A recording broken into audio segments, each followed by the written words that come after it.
So good evening, everyone, and a warm welcome to today's webinar on the two spectrums of nephrology, AKI and CKD. So today we have Dr. Navonil. Dr. Navonil has completed MBBS and FIC and is currently pursuing DNB in pulmonology. He is also associated with the West Bengal Rheumatology Association and regularly participates in CMEs and seminars across the country. During his MBBS, he was a part of SAMSA, it's a South Asian Medical Student Association, from 2017 to 2021. In 2019, he was awarded Best Poster Case Presentation at the International Undergraduate Conference, which was held at Pondicherry. So we are very much delighted to have him with us today. Over to you, Doctor. Thank you. Thank you so much. I hope I'm audible and visible. Yes, Doctor. Perfect. Okay. So a very warm welcome to everyone who has joined. A very good evening. I mean, we're meeting after a very long time, as I was not there taking any webinar for the month of April due to some constraints. And we're back again in the month of May. And we're going to start with a very interesting section, which I've actually divided into two parts. I mean, the title for the webinar today was actually the two spectrums of nephrology, AKI and CKD. But then I actually realized that unlike other webinars where I try making it very concept heavy and congested, this time I've gone in for a change. I've tried my best so that I do not put everything today in one slide. So this webinar will also be taken forward as a part 2, which will be happening very soon. And the entire Mediversal team, who is a very, very dedicated team comprised of, as I always say, it's not just me or the doctors who are coming in giving the webinars or delivering the webinars. It's also a lot of people behind the scenes who are doing a lot of good work. I mean, today we have Kiran with us, who is very new to conducting or being a part of these webinars. So congratulations, Kiran, and thank you for being here with me. On other days, we usually have had Vijay sir, and there are many other people. I mean, right from IFCA, who is a senior manager here, to the people who take care of everything from taking care of the YouTube streaming, live streaming, to the ones who are taking care of the back-end support, the technical issues. I want to thank all of you, as I've always done. A very, very big thank you to all of you. And I mean, of course, to Srinivas sir and Durgesh sir, without a shade of doubt, the amount of hard work that they've been putting in to plan these sessions. So a heartfelt thank you to all of you. So as I was saying that this webinar will actually be sparsed into two sessions. One of the sessions will be something that I'll be taking today, where I'll be predominantly talking of a few some cases that I have encountered personally, some cases that have come, into my notice as a reader of ardent literature of medical sciences and especially critical care, and some which I have, of course, learned from my professors. So a culmination of all of these cases of nephrology, which I've tried putting in the spectrum of AKI. So AKI is predominantly what I'll be dealing with today. And of course, touching a few insights on CKD and the intricate details of AKI diagnosis, management, and CKD is what I'll be taking in the next session. So I'll be predominantly keeping it very light, keeping it very easy to go. And I hope that this session turns out to be a happy one for all of you, a one where you all get to learn something, where you get to be a part of seeing a typical case scenarios and trying to diagnose the things that are coming ahead. As always, my chat box is always open, and I'd be very, very happy if you all are very communicative and interactive with me in these sessions. So never shy away from posting your doubts, never shy away from asking me questions. And I'll be opening, I'll be checking the chat box for once. So good evening to all of you, to all the doctors who have wished me. Good evening. Good evening. Yeah. Okay. So let's begin. I'll be sharing my screen. And as always, you have to give me a thumbs up as to whether you can see my screen. and we'll be beginning from there. Just give me a moment. So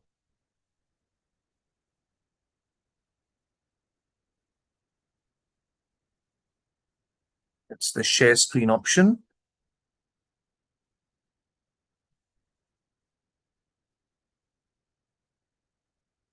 Yes.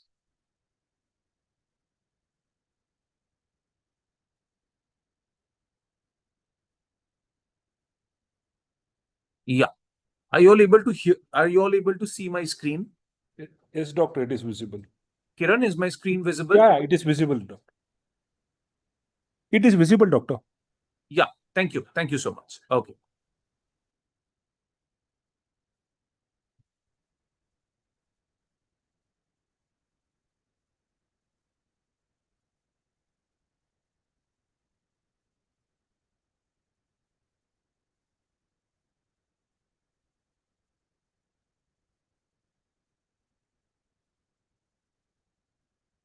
Okay. So let's begin.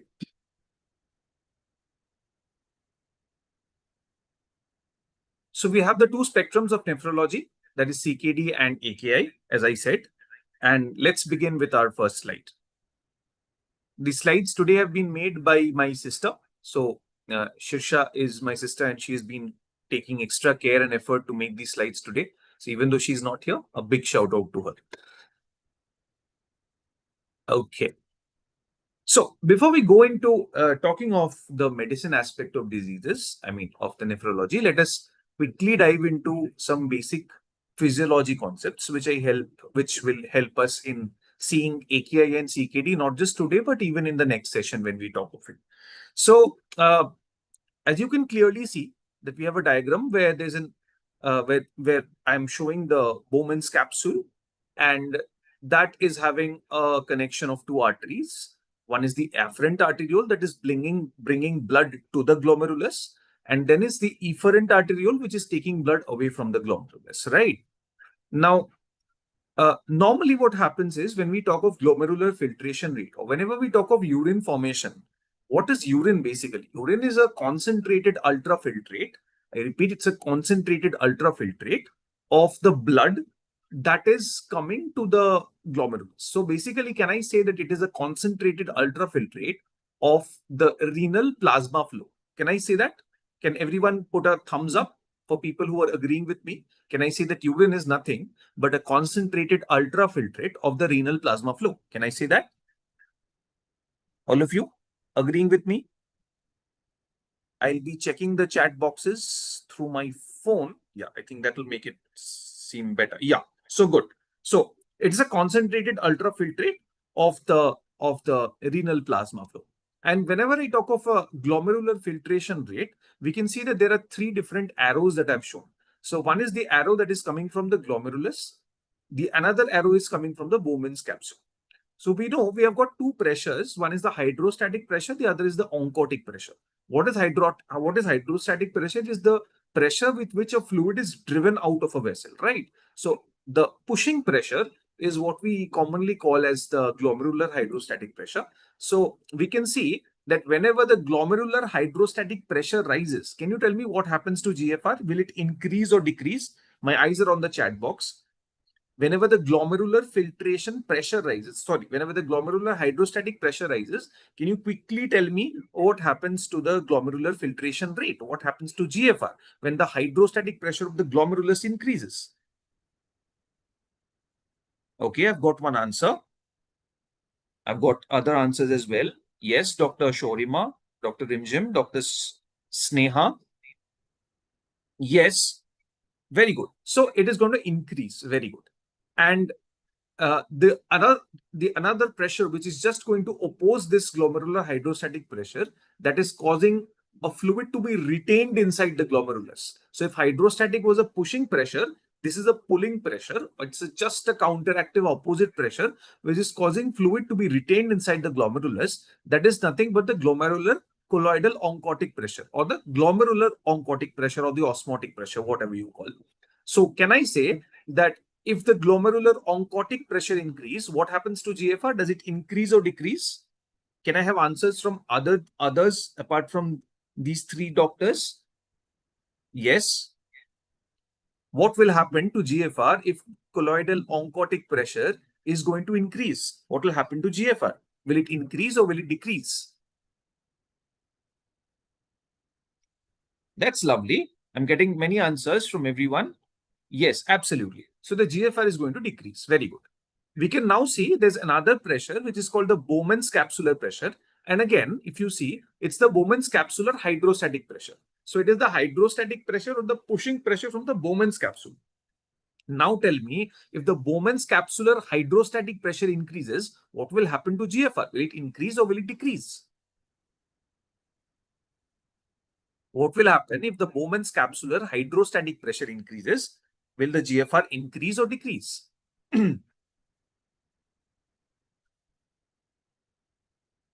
Very good. So as you can clearly see from this diagram that the GFR will decrease. Very good. So we now have, we can now make a conclusion that factors which favor filtration or the factors which actually will lead to an increase in the GFR are actually the glomerular hydrostatic pressures, increase in glomerular hydrostatic pressure, and a decrease in either Bowman's hydrostatic pressure or a decrease in glomerular colloidal oncotic pressure. Both of these, if decreasing and with an increase or a concomitant increase in the glomerular hydrostatic pressure, can I say that the GFR will increase? Can I therefore say that the GFR will increase if the hydrostatic pressure is high and the glomerular oncotic pressure or the Bowman's hydrostatic pressure is going to decrease? Can I say that? Put a thumbs up. Put a thumbs up if you feel I'm correct. If I'm increasing the glomerular hydrostatic pressure, reducing the glomerular colloidal oncotic pressure, or reducing the Bowman's oncotic pressure, Bowman's hydrostatic pressure, can I say that the GFR will increase? Yes, very good. Okay, now I have a question for you all. What if the Bowman's oncotic pressure increases? What will happen to GFR? Bowman's oncotic pressure, Bowman capsule's oncotic pressure is increasing. What will happen to GFR? Will it increase? Will it decrease? My eyes are on the chat box.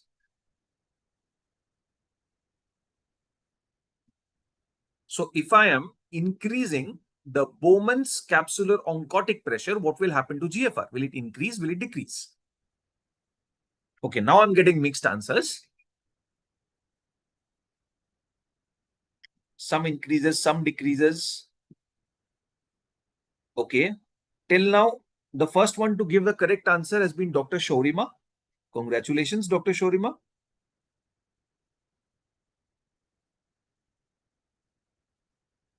So if the Bowman's oncotic pressure increases, do you realize that oncotic pressure wants to keep the fluid? So if the Bowman's oncotic pressure increases, the fluid will be retained more towards the Bowman's capsule, which is actually the place where the filtration is happening. So if the Bowman's oncotic pressure increases, the GFR will actually increase. So culminating, what are the filtration forces or what are the forces which actually favor filtration? It is an increased glomerular hydrostatic pressure.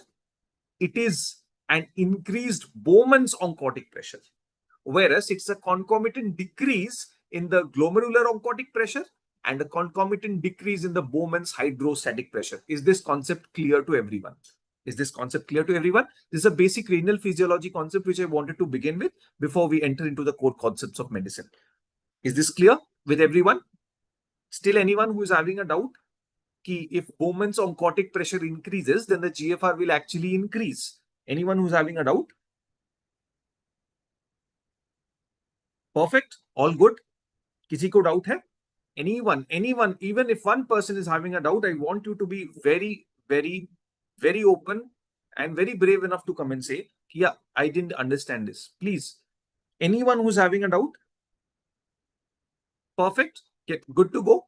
Are we good to go? Are we good enough to go, everyone?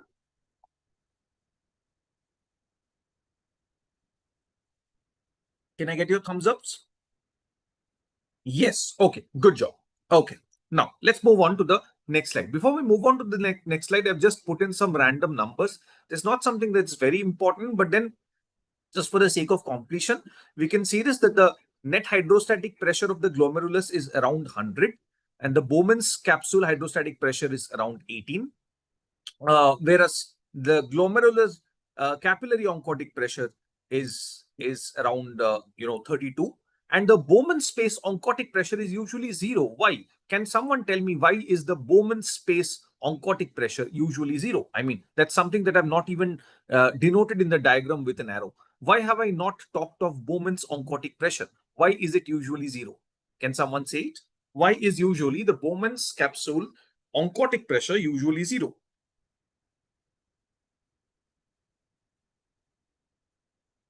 Okay, I've got one answer. It's not absolutely the correct answer, but can I get a better answer? Can I get a more appropriate answer from you, Dr. Rimjim?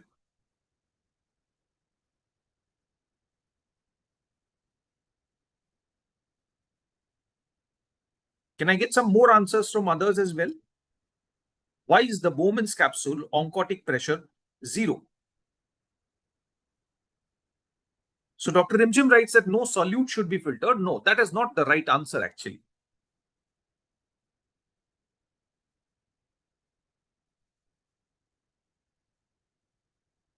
I'm yet to receive some correct answers. Yes, yes, very good. So Dr. Sneha Mukhopadhyay has come up with an absolutely correct answer.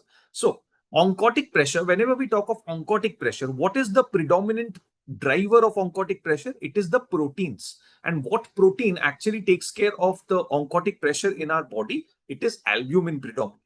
Now we know this, that in a normal glomerulus, because these are lined by the fenestrated cells called the glomerular capillary endothelial cells, which are also called the podocytes. I mean, because of the foot processes that they have, these glomerular podocytes, they are negatively charged. And albumin is also a negatively charged molecule because it's a protein. Now, because these two negative charges cannot exist together, so albumin is usually repelled, which means that the Bowman's capsule space is usually free of fluid. It is usually free of proteins, which means albumin or proteins are never going to be filtered into the Bowman's capsule. If albumin is never filtered into the Bowman's capsule, how is it going to contribute to a Bowman's colloidal oncotic pressure? Are you getting me? So what I want to say is the Bowman's oncotic pressure in physiological conditions is usually 0 because proteins are never found in the ultrafiltrate. It is not solutes, my dear. Solutes will be found. I mean, in a diabetic patient, you will have glucose coming. There is small amounts of sodium which is released in the urine. So I hope, Dr. Nimjim, this concept is clear to you that it is because of the proteins. The protein, the ultrafiltrate is usually protein free. That is in physiological limits. Whenever there is a renal pathology, which we will be discussing in our next webinar more in depth, we'll be finding that these podocytopathies, the diseases which are actually leading to loss of these food processes or podocytes, that is exactly what is now leading to a leakage of proteins. And that is when the the Bowman's oncotic pressure will gradually start to rise from 0. Okay? I hope this concept is clear. So based on this calculation, we can roughly find that the GFR comes out to be around 125 ml per minute, which means that if we talk of the renal blood flow, does anyone know how much of the cardiac output is renal blood flow? Anyone who knows how much of the cardiac output is renal blood flow? Can I have the answers in the chat box? How much of cardiac output is renal blood flow, beta?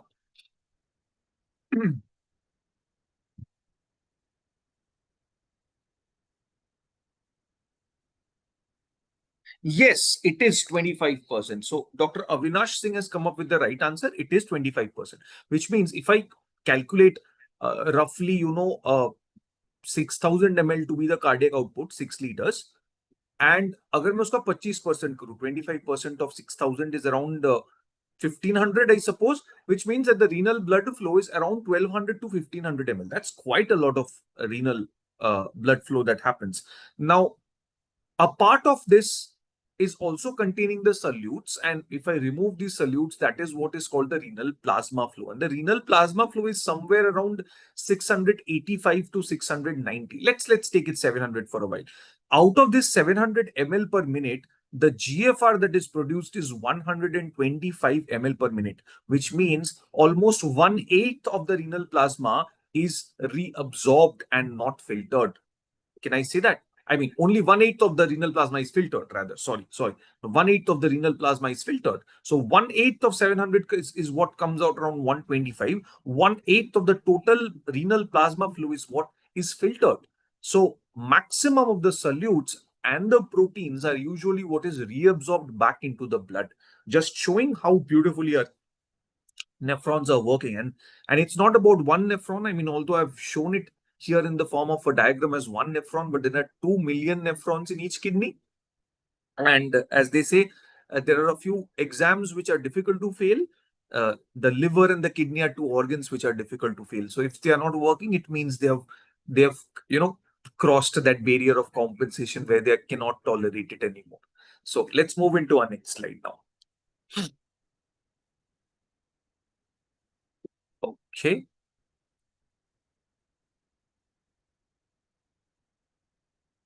So whenever we are having a spectrum of a renal disease, whatever be our suspicion, if we are suspecting a renal disease, the first thing is to differentiate whether it is a CKD or whether it is a non-CKD. See, I am not talking of AKI versus CKD. Our topic may be spectrum of AKI versus CKD, but what I'm predominantly talking of is whenever I'm having a patient in whom I'm suspecting a kidney disease, my first choice should be to determine whether it's a CKD or whether it's not a CKD. And how do I completely do it? I will clearly look for just one particular investigation, and that is the USG abdomen. And believe it, in USG abdomen is one single investigation which will be able to make a clear differentiation between a CKD versus a non-CKD. So what we usually say is, on USG, if I'm finding that the kidney size is less than 8 centimeter, which means that, it's a contracted kidney. So any contracted kidney on USG is straight away diagnosed as CKD. Believe it or not, usually the common concept that we have is we look at the GFR and we look at the creatinine and stuff. Not at all. Just a single USG which showing a contracted kidney is enough to call this patient as a patient of CKD. Or if the kidney size is between 8 to 10 centimeters, but there's a clear loss of CMD. What is CMD? It's corticomedullary differentiation. If there's a loss of CMD of a kidney sized between 8 to 10 centimeters, it is again something that we can call as CKD. So 2 parameters to call a kidney as a CKD kidney. One, it should be a contracted kidney. Even if one kidney is less than 8 centimeter size, I can call it CKD right away. Or a kidney sized between 8 centimeters to 10 centimeters with a loss of corticomedullary differentiation. What is a corticomedullary differentiation? How does a CKD kidney look? Is something that we are going to look in the subsequent slides. So please do not worry about that. Now, do we also have a case of CKD wherein the size of kidney is not contracted? Yes. I want you to remember 2 conditions, predominantly 3 conditions, which can come with CKD with enlarged kidneys. 1, diabetes mellitus. Number 2, HIV. Number 3, amyloid. These 3 conditions, diabetes, HIV, and amyloid, come with kidney sizes which are more than 10 centimeter, but still we will call it CKD just because they have got a loss of this parameter called corticomedullary differentiation. Clear? So contracted kidney less than 8, 8 to 10 with loss of CMD, or more than 10 with loss of CMD in these 3 conditions of diabetes, HIV, and amyloid can straight away make us say that this is the case of chronic kidney disease. What has led to the chronic kidney disease is something that we will be evaluating in the workup. Trust me, nephrology is one such segment which is technically one of the more easier segments of medicine, because unlike cardiology, unlike neurology, or rheumat, or say more specifically endocrine, it does not follow elaborate history taking. I mean, nephrology is one such section where reports are all actually you need to see. I mean, very contrary to the normal belief where people are more stressed upon to take good histories. Nephrology is not a branch of medicine which is very history dependent. It's more report dependent, which is why often if you give referrals to nephrologists, you will find them spending more time with the laptop, seeing the reports of the patients than coming to the bedside of the patient, because honestly, it does not matter much. Unlike endocrine, unlike rheumat, unlike cardio, where history is a big factor that takes place in the diagnosis of cases. Nephrology is a very report dependent, a heavy lab investigation dependent department. So, as I said, you can clearly see this, that just one basic investigation can rule out a CKD kidney versus a non-CKD kidney. Now, what we do in CKD is basically hemodialysis or transplant. Again, that's not something that I'm going to touch up today. That's something for the next session. Let's now look at a normal kidney ultrasound. Can you all appreciate this ultrasound? Can you see this? That, okay, first of how many people are not well versed with radiology terms? I want to know that. How many people in this webinar are not well versed with radiology terms? How many of you are aware of what radiology terms are?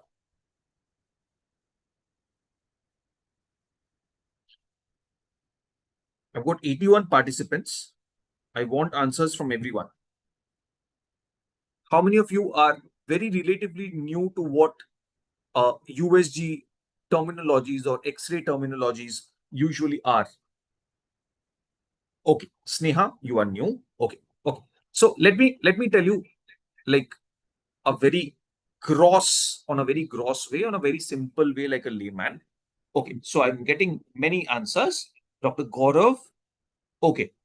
Dr. Siddhi. Dr. Siddhi. Okay.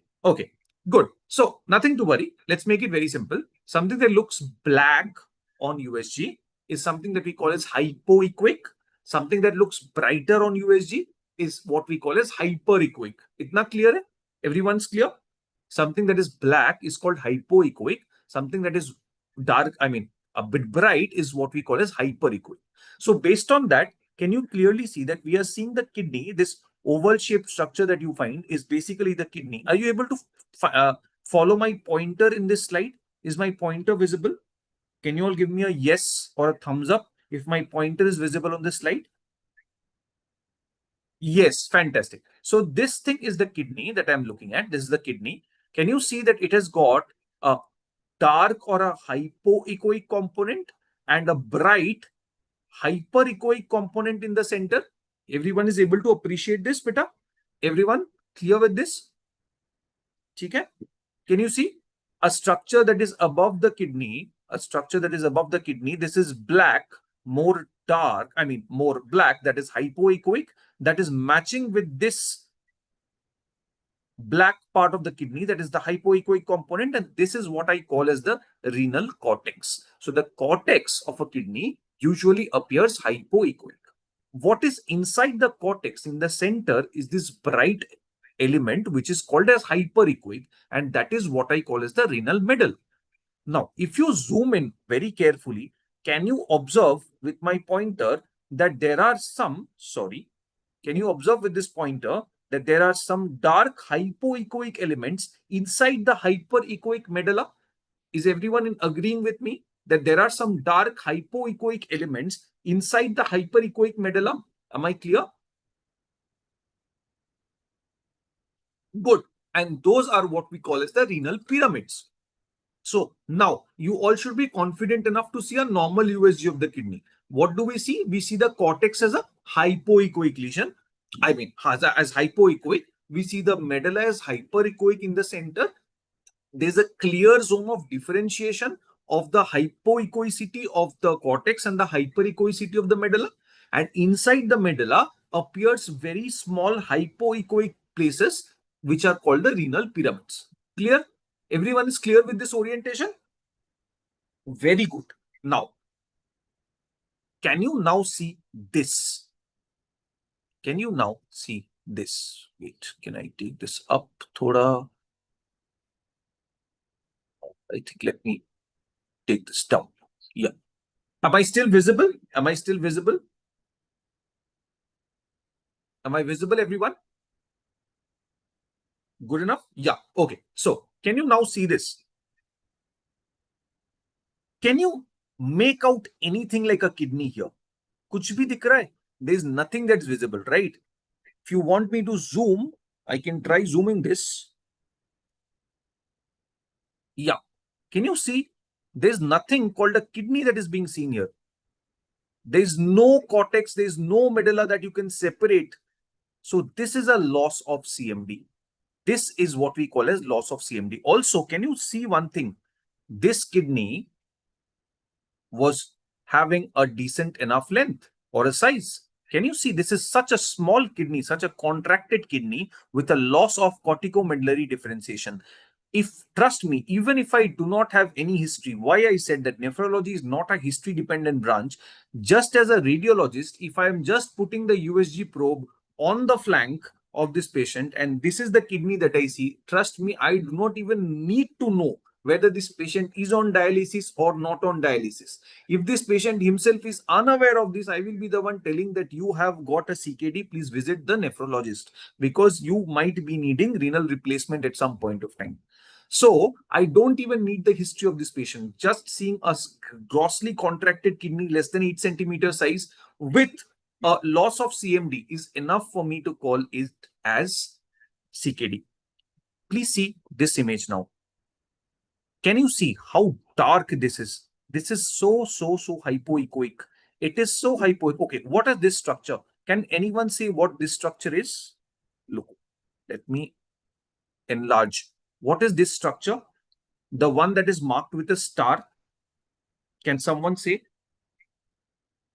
Okay, Dr. Supriyo is saying no. What are you saying no to, Dr. Supriyo?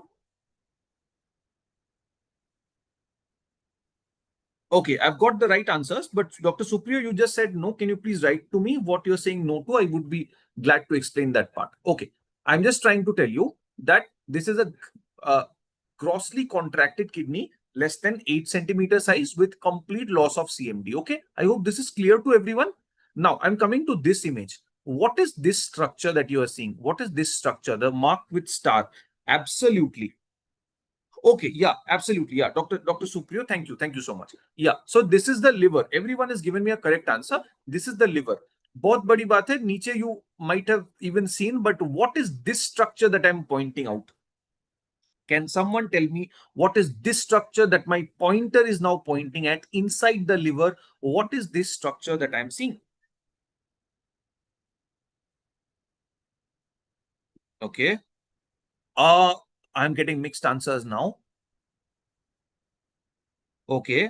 I've got one answer as GB, some answers as hepatic veins, some answers as CBD. Oh my God. No. Wait. This is just hepatic vein, nothing more.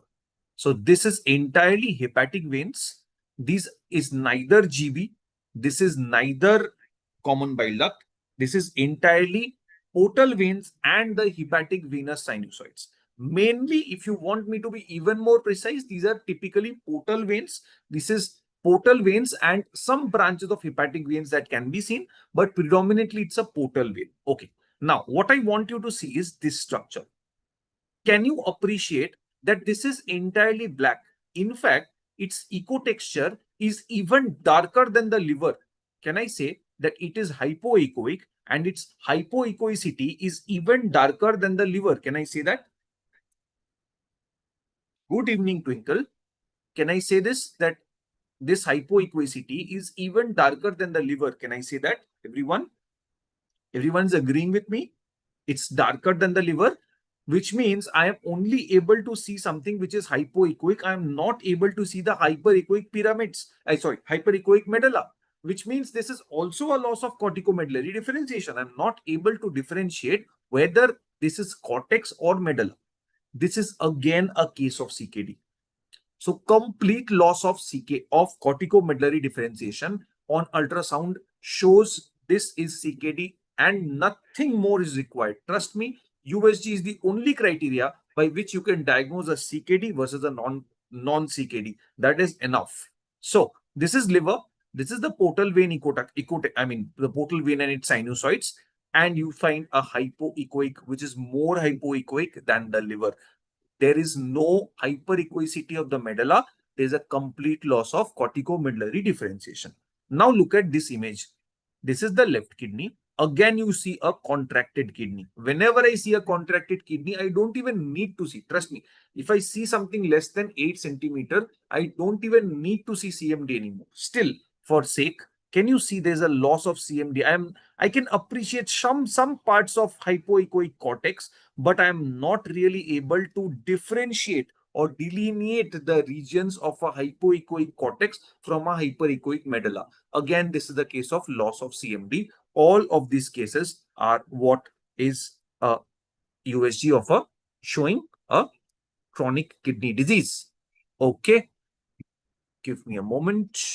Yes. Is this concept clear to everyone? In previous kidney case, USG, how will we know that only that part of the kidney is lined? So that we know what is the length of the kidney. Okay, so whenever you are putting the USG probe, this yellow line that we have now, that is something that is set by the radiologist, and the machine in itself will be able to tell you what is the length of that line. So you do not have to measure. The computer will be the one that is going to tell you that this is the length of the structure that you are wanting to measure.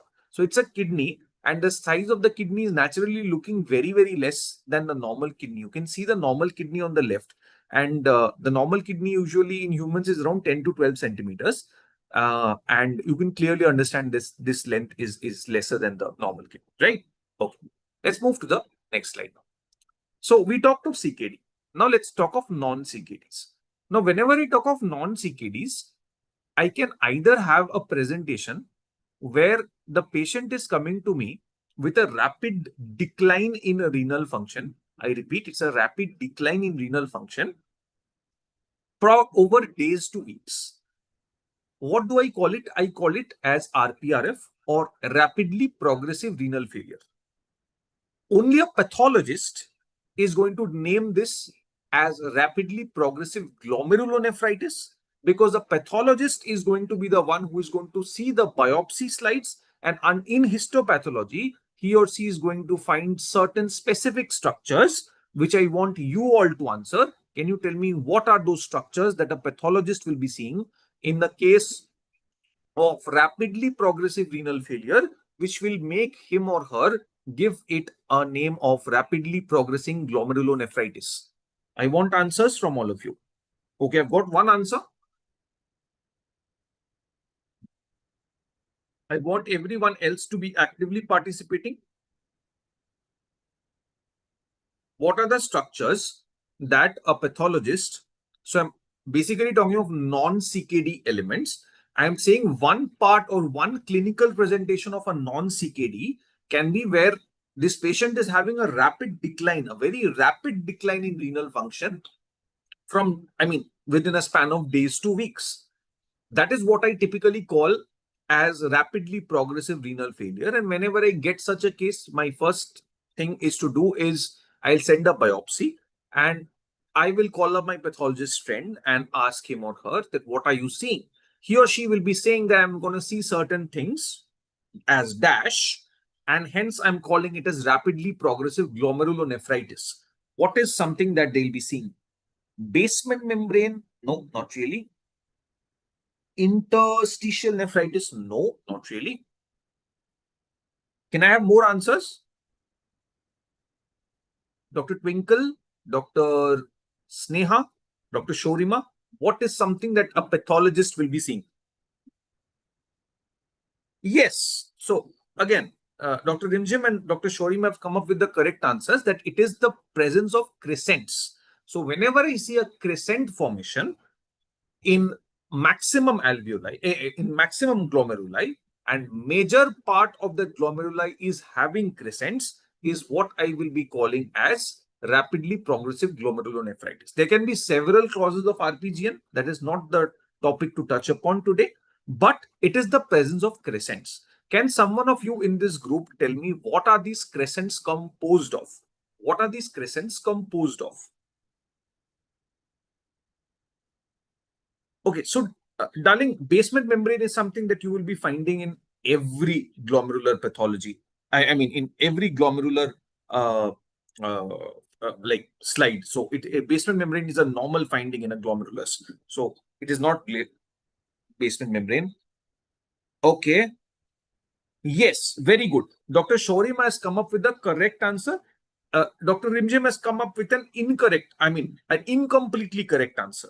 So it is actually the parietal epithelial cell proliferation.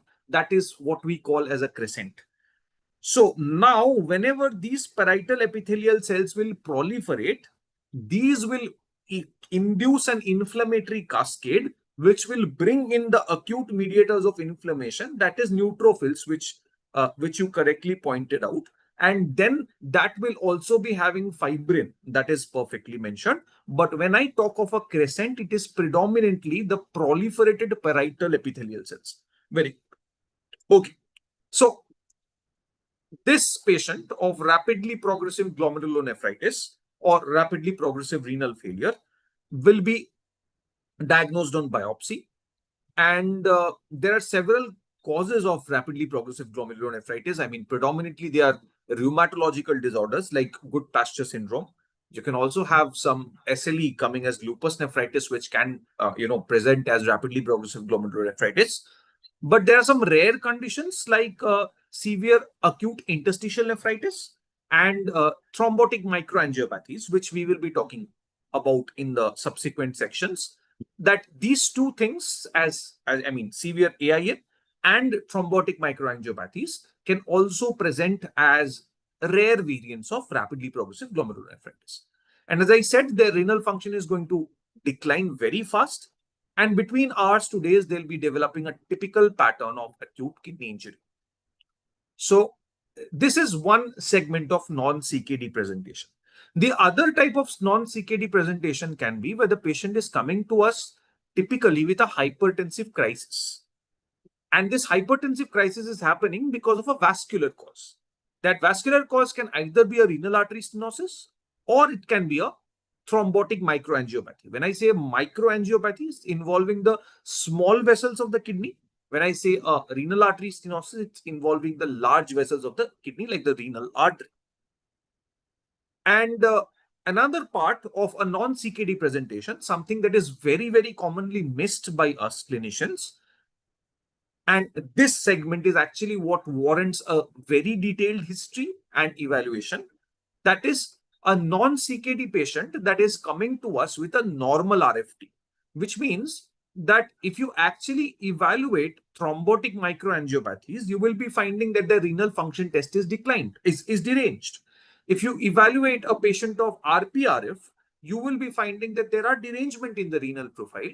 But now I'm going to talk of these subset of patients who are going to come with a normal RFT. The imaging on USG is absolutely normal, which is why I'm calling them non-CKD, but because USG was never to diagnose AKI versus CKD. It was always to diagnose CKD versus non-CKD. So now when I'm having a non-CKD patient with a normal RFT, that is exactly where I need to evaluate. What are the three subsets or differentials that I can have? One is this patient can come to me as a case of nephrotic syndrome, or this patient can come to me as a case of renal tubular acidosis. And this is extremely, extremely important. I want you all to know that renal tubular acidosis is something where every renal function test and imaging modality will be normal. In fact, one of the biggest things that will rule out a renal tubular acidosis is the presence of a structural kidney disease. I repeat, if there's a structural kidney disease, you can never name or label this patient to be diagnosed as a case of RTA. RTA or renal tubular acidosis is only diagnosed when you have a completely structurally and anatomically functionally normal kidney. Okay. The last one is asymptomatic urine abnormalities, which are very rare variants, which I'm not going to talk of. So this is the spectrum of CKD versus non-CKD. So today, my first work was to tell you that whenever you are dealing with a case of nephrology, my first thing is to diagnose whether it's a case of CKD or it's a case of non-CKD. In non-CKD, I can have a patient coming with a hypertensive crisis, which may involve the large vessels, that's the renal artery, that is renal artery stenosis, or it can involve the small vessels of the kidney, that is a thrombotic microangiopathy. Or we can have a presentation where there's a rapid decline in renal function from between days to weeks, that is RPRF, and on histology, we'll be finding the presence of proliferative parietal epithelial cells with fibrin and WBCs and neutrophils, that is crescents. That is what will make me call it as a case of RPGN. which over hours to days will decline further to result in an acute kidney injury. Or I can have a presentation of a non-CKD with an absolutely normal RFT, with a normal imaging of the kidneys, which can either be in nephrotic syndrome or very, very commonly that is found in RTA, that is renal tubular acidosis, predominantly type 1 and type 2. Is this clear with everyone? Is this clear with everyone? How will we know that it has occurred in just 1 week and not just long time, or will we assess for next 1 week? Oh my God. No, no, no. See, dear, if your baseline renal, I mean, say if my base, I'm just telling you, I just got a RFT done as a part of my routine investigation. And my serum creatinine was around 0.6, which is normal, or 0.8, I think, which is normal. Now imagine I am a 29 years young male, no hypertension, no diabetes. Within the next 4 or 5 days, I start developing hematuria. I start developing headaches. I start developing rapid onset hypertension, gradually progressing into low urine. My face starts looking puffy. There's periorbital edema. Now you repeat my creatinine after 3 days. You find that this creatinine has jumped up to 1.3. After 2 days, this creatinine has jumped up to 1.7. This means that there's a rapid decline in urine function, renal function. Do you understand now? Have you got my point, Dr. Avinash? So it's the entire clinical profile, my dear. Have you got this, Dr. Avinash? Are we good to go ahead? Okay?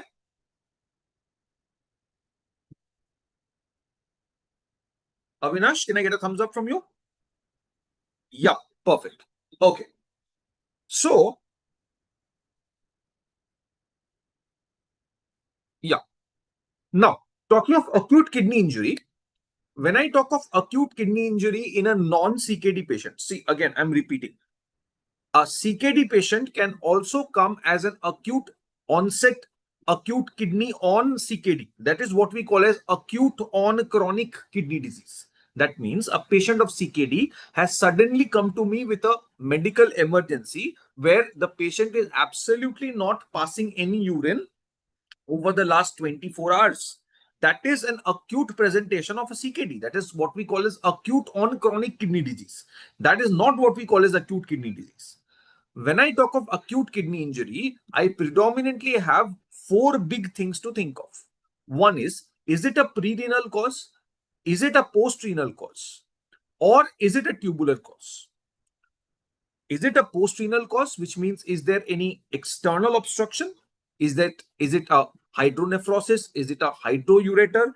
Is it a ureteric stone that is causing an obstruction? That is why the back pressure to the glomerulus is increasing. That is what is leading to decreased filtration and decreased GFR. Or is it a pre-renal cause that the kidneys are otherwise fine, but the renal perfusion has grossly come down, maybe because of a cardiogenic shock. Maybe this patient is in the ICU with MI or myocarditis. That has led to a condition where the renal perfusion has grossly gone down. And because the renal perfusion has grossly gone down, and why has the renal perfusion gone down? Because the cardiac output has declined. I mean, imagine if a patient is having an MI, there will be a gross reduction in ejection fraction. If the ejection fraction goes down, the cardiac output is going to go out. If the cardiac output is going to go low, the renal blood flow is also going to come down. And if renal blood flow comes down, obviously the GFR is going to come down. So is it a case of pre-renal cause because of ischemia or because of lower renal perfusion pressure? Or is it because of the tubules of the kidney being dysfunctional? That is what we typically call as an acute tubular necrosis. Or the fourth subset, is it an acute interstitial nephritis? Something we'll be talking of in the next session. And trust me, I have got a very simple investigation to rule out all of this. How? USG of the kidney ureter bladder will straight away be able to rule out a post-renal cause. Agreeing with me? जैसे ही मैं USG करूंगा, I will not just be able to see the size of the kidneys and the presence of CMD. I will also be able to see if there is a ureteric stone or a prostatic, BPH that has led to a hydroureter or a hydronephrosis. any hydroureter hydronephrosis can be found out on USG. Is this clear? Everyone's agreeing with me? Can I get a thumbs up? Can a simple USG of the kidney, ureter, bladder? Yes, absolutely. Also, so post-renal can be ruled out just by a USG. Do you realize that in a pre-renal AKI, the kidney is structurally normal? So if the kidney is structurally normal, the entire problem is only and only due to the renal perfusion that has gone down. Then the urine investigations and the urine analysis is again going to be normal. I will not be having the presence of casts. I will not be having the presence of crystals. I will not be having the presence of abnormal sediments in the urine. Can I therefore say that just a normal urine analysis and a normal USG in the case of a non-CKD will be able to rule out post-renal cause of AKI and a pre-renal cause of AKI, which means I'm just left with ATN and AIN, which we will be seeing in the subsequent sections. The first two slides henceforth is one of the baseline base foundations of your nephrology, where I'm trying to tell you again and again that just minimal investigations with a very good clinical eye can be helping you to diagnose and treat multiple nephrological conditions. Just a USG of the kidney, ureter, bladder can be able to differentiate a CKD kidney from a non-CKD kidney. If you are having a non-CKD kidney and the patient has come to you with AKI, just a USG of the KUB will be able to rule out post-renal causes of AKI, and just a normal urine analysis will be able to rule out a pre-renal cause. Just imagine so many DDs being ruled out with just two examinations, a urine analysis and a USG. How cool and how crazy it is, right? Everyone's getting me? Very good. Okay.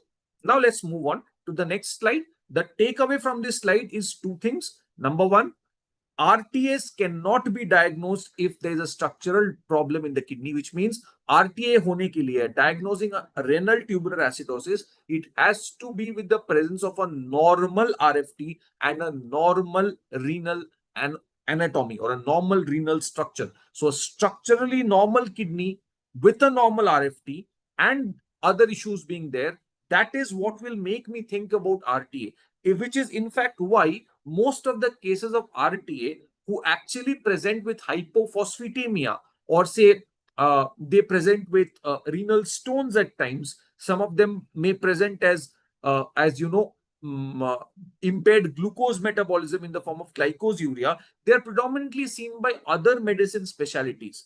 Only by the time of a detailed workup comes and gradually, because their serum creatinine is usually going to be normal, serum urea is going to be normal, the USG of the kidney is going to be normal.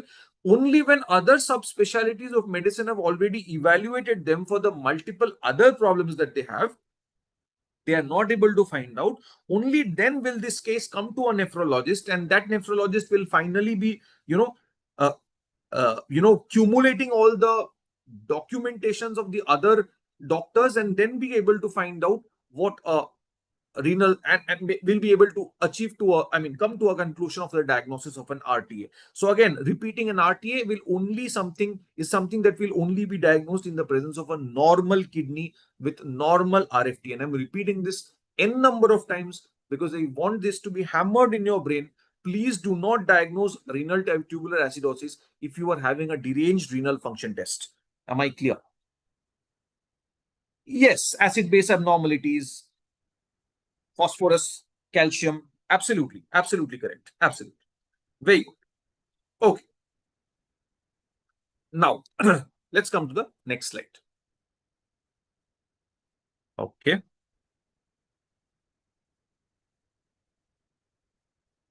So, as I was talking of, we talked of this USG to rule out a post-renal cause, and one of the most important post-renal causes of AKI that we have is the hydronephrosis or a hydroureter. And you can clearly see this is from a radiologist's perspective. I do not want you to remember anything of this. Just know, as a nephrologist, on a USG, if you can see the ureter, it means it's a hydroureter. Trust me, because in a normal USG, you are supposed to be seeing the ureter disdilated. If you're able to see ureter, trust me, such a grossly dilated ureter seen on ultrasound, it cannot be anything except a hydroureter. Okay? So just remember this, that whenever you are getting an AKI, before you start evaluating, any other thing, look at the USG and rule out whether it's a post-renal AKI, because these post-renal AKIs are mainly going to be managed by the urologist. It's not going to be managed by the nephrologist. Okay? Okay. Now I have a case. Okay. So this case is something that happened during COVID, and it was a 24-year-old medical student who calls his professor at 10 p.m. in the night, complaining of what he feels like a panic attack. Okay. धक धक हो रहा है. Okay.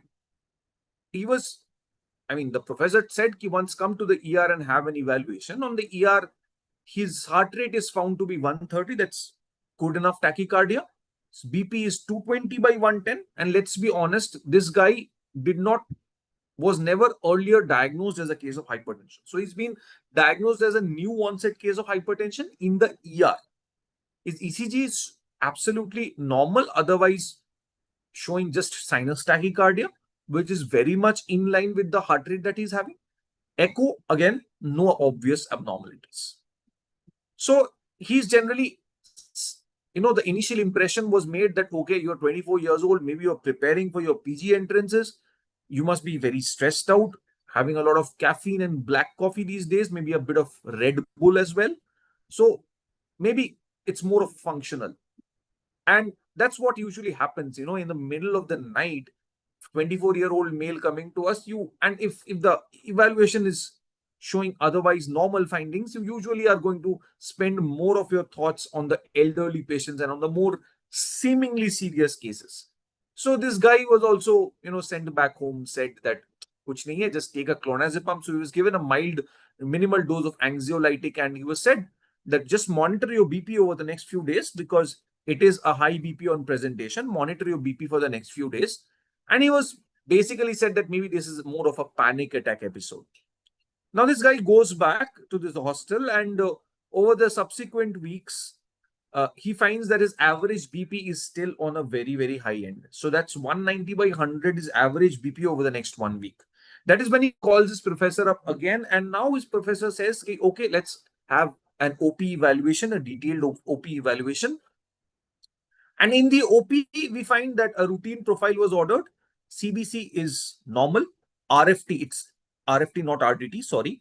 RFT is normal. LFT is again normal.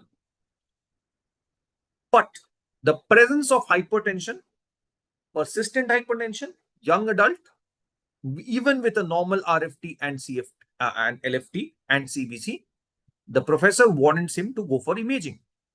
And this is where we have an eye opener. The left kidney is 9 centimeters. The right kidney is 11.3 centimeters.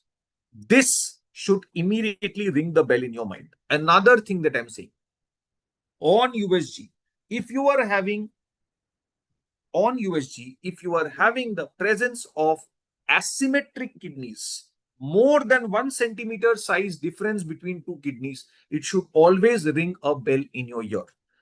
So again, repeating, till now we talked of USG in 3 scenarios. The first scenario we talked of, less than 8 centimeter size, contracted kidney, CKD.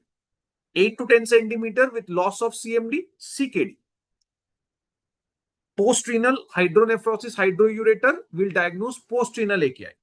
Now we are giving the third concept, that if I'm having the presence of asymmetric kidney in a patient, more than 1 centimeter being the size difference, it should always ring a bell. Considering this asymmetry in kidney sizes and a persistent young onset hypertension, a CT angio is what was ordered. So, what did we see in the CT angio? Here comes the eye opener. Please see, you can clearly see that there is a stenosis in the left renal artery. On the radiology images, for people who are new, you should know this, that something that is right is actually left, and something that is left is actually right. So this is more of the left kidney because this is to your right, so it's a left kidney. And you can see that there is a small constriction, or let me say that there is a small attenuation of the diameter of the left renal artery. Is this visible to everyone? Is everyone able to visualize this?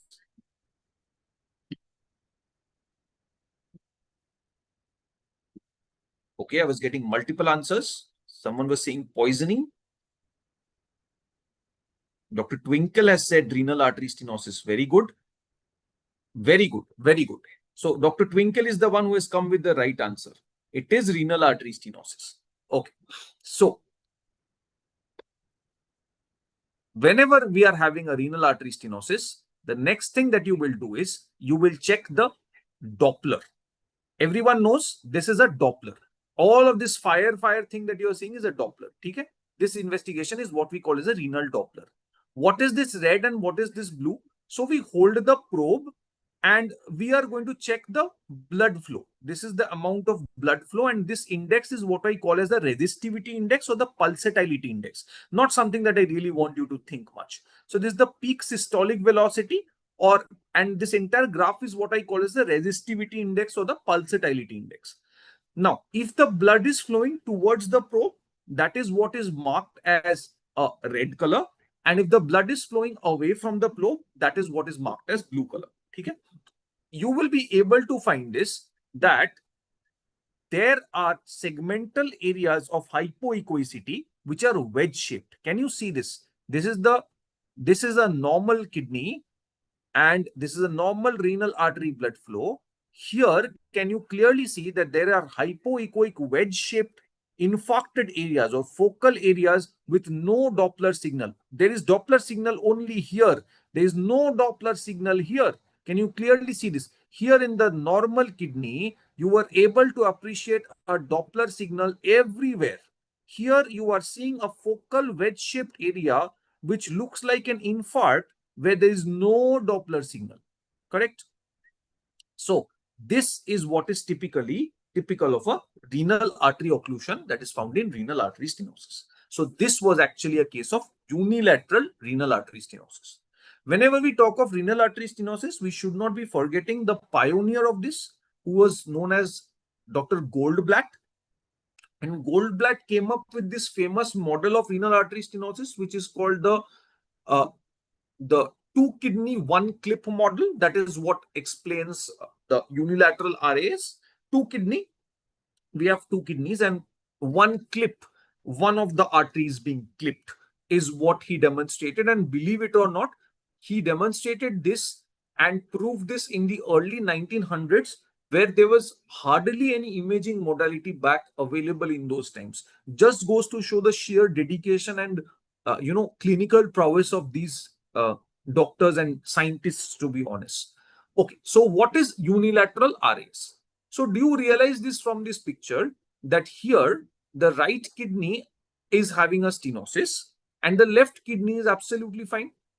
So the affected kidney, in the affected kidney, there will be a reduction in renal blood flow or reduction in renal perfusion. I just now said a while back, whenever there is reduction in renal perfusion, it is one of the most potent stimuluses to the RAS system. In fact, people who have appeared for the AIMS PG exam this time, I think this was a question that was asked, that what is the most important stimulus that is there for the renin-angiotensin system, and that is a reduction or a reduced renal perfusion pressure. So whenever there is a reduction or whenever there is a reduced renal perfusion pressure, the RAS system is activated, that is the renin-angiotensin system is activated, and angiotensin 2 is increased very much. Trust me, angiotensin 2 is one of the most potent vasoconstrictors. Along with angiotensin 2, aldosterone is also increased, but angiotensin 2 is increased highly out of proportion than aldosterone.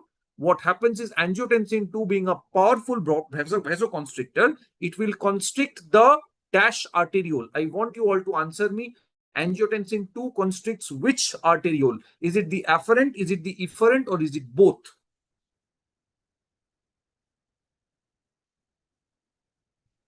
Can I have your answers? Angiotensin 2, which is released as a compensate reduced renal perfusion pressure, leads to constriction of what? I have still got two answers which are mixed answers. So it's 50-50 currently. Dr. Sachin has answered, Dr. Sneha has answered. Now, Dr. Yogeshwar has answered. Can I have a few more answers? Okay, again, I'm getting mixed answers. So I'll be wanting a few more answers so that I can see what is the majority. Okay, Dr. Shreya has answered. Again, I'm getting a mixed answer. This is a wonderful group where I'm getting one answer is afferent, the other one is efferent. Again, one efferent, the other one is afferent. Okay. Okay, someone says both mainly afferent. Okay. Okay. Okay, all of you who are saying afferent, I need all of you to go back to your physiology books and read it today itself. Angiotensin 2 causes vasoconstriction of the efferent arteriole, never the afferent arteriole. It is predominantly the efferent arteriole. Afferent arteriole पे negligible effect है उसका. ठीक है? Okay. So you need to brush up your physiology. ठीक है? Physiology is extremely important when you study nephrology. Okay, कोई बात नहीं. So all the ones who have answered efferent arteriole, beginning with Dr. Sneha, a nice heads up and a high five from my end. Lots of love to you. Okay. So, in the affected kidney, there will be an out of proportion rise of angiotensin 2, which is going to constrict the efferent arteriole. And because of this, what will start happening is, do you realize if the efferent arteriole is constricted, efferent arteriole is what was taking blood away from the kidney. Now, if the efferent arteriole is constricted, do you now understand what will start happening is there will be an increased. So on one hand, there is already the normal kidney which is having a normal blood flow. Now, when the efferent arteriole of the affected kidney is constricted, what will start happening is the renal interstitial hydrostatic pressure will start rising, because with the constriction of the efferent arteriole, there is an increase in the medullary blood flow, which means a lot of the blood is now flowing to the medullary interstitium. And this blood will be trying, the medullary interstitium will try to push this blood out, thereby increasing the renal interstitial hydrostatic pressure. We know this whenever the renal medullary interstitium is receiving a high amount of blood flow, this blood is also carrying a lot of sodium. And this sodium is now what is going to be sensed by the macula densa. And this macula densa is going to increase the reabsorption of this sodium from the PCT. Now, what is going to happen in this scenario is whenever the normal kidney is now having a normal blood flow, so a compensatory increase will start happening in the medullary interstitium, which will reduce the reabsorption of the sodium and water, thereby leading to more excretion of sodium and water, what we commonly call as the pressure natriuresis theory. I repeat, this is what is commonly called the pressure natriuresis theory. Is everyone clear with it, or I need to explain it again? Is everyone clear with this? I'm yet to find your answers on the chat box. Anyone who did not get what pressure natriuresis theory is? Anyone who did not get what pressure natriuresis theory is? Can I explain it with a diagram? Okay. See, my dear, I'm not having a diagram with me currently, but what I can tell you is I can explain this part again to you. Okay. So I'm reading the chat box from my phone. So I'm looking at you and trying to explain this diagram. Trying to explain this diagram to you in a more slower and a more sophisticated manner. So what I'm trying to say is, whenever there's an increased arterial pressure or whenever there's an increased renal perfusion pressure, the sodium reabsorption reduces in the renal tubules, which means that the kidneys will now prefer to excrete more sodium. I repeat, whenever there's an increased renal perfusion pressure, the kidneys will want to get rid of sodium. Do you understand that the body is already having hypertension? The body wants to get rid of its plasma volume.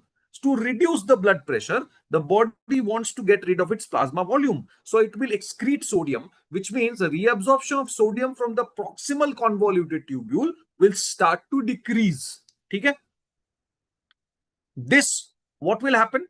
Sodium will start getting excreted.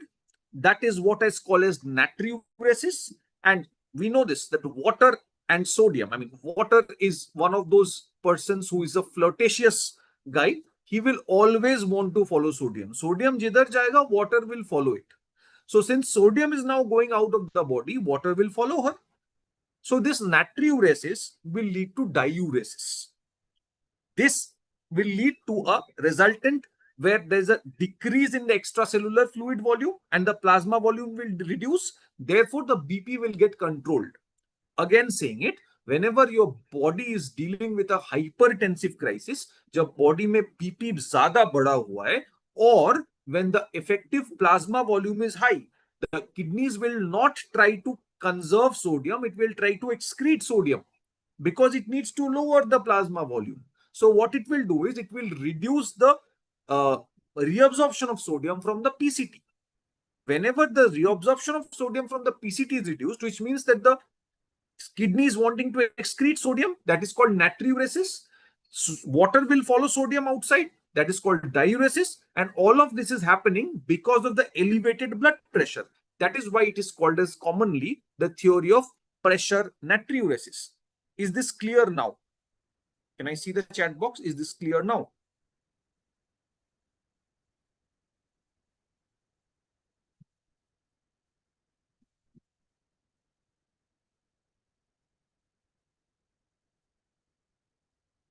So the sodium level is not increased in body, but the body is not losing.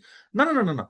See, the most common contributor to osmolarity of the blood is sodium. Agreed? Sodium ke wajah se our blood, whatever osmolarity of blood we calculate, that is predominantly because of sodium. Now, whenever the blood volume is increased, पानी तो आ नहीं सकता है कहीं से, so ज़्यादा sodium ही आ रहा है, but this sodium is mixed with the water, so serum sodium values will approximately remain in the normal range because it is mixed with water. Imagine, चलो सब छोड़ देते हैं. Imagine you wanted to drink a नींबू पानी, but गलती से the waiter, instead of providing नींबू पानी, gave you नमक का पानी. ठीक है?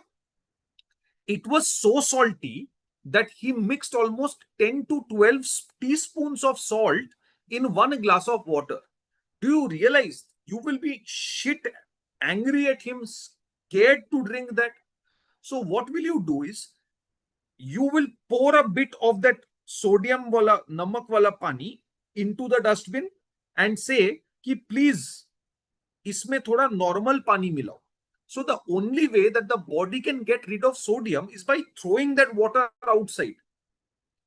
So this sodium is actually mixed with water. So the only way the body can get rid out of that sodium is by throwing the water mixed with that sodium outside. For that, the body has to reduce its reabsorption from the PCT. When the reabsorption of sodium from the PCT is going down, which means that the PCT is now saying कि भाई मेरे को sodium रखना नहीं है, kick it out. Water will also get kicked out. Now, when sodium and water get kicked out, the effective blood volume reduces and the pressure normalizes. The blood pressure normalizes. Is this clear now? Is this clear? Dr. Avinash, is this clear now? Perfect. In fact, what is the organ that takes part in the long-term control of blood pressure? Can you tell me what is the which system takes care of immediate changes in blood pressure? Can I get quick answers? Let me see your physiology concepts for a while. Oh my God, why is this AC so chill? Please tell me, what is the system that takes care of immediate changes in BP? Dr. Avinash? Dr. Twinkle? Dr.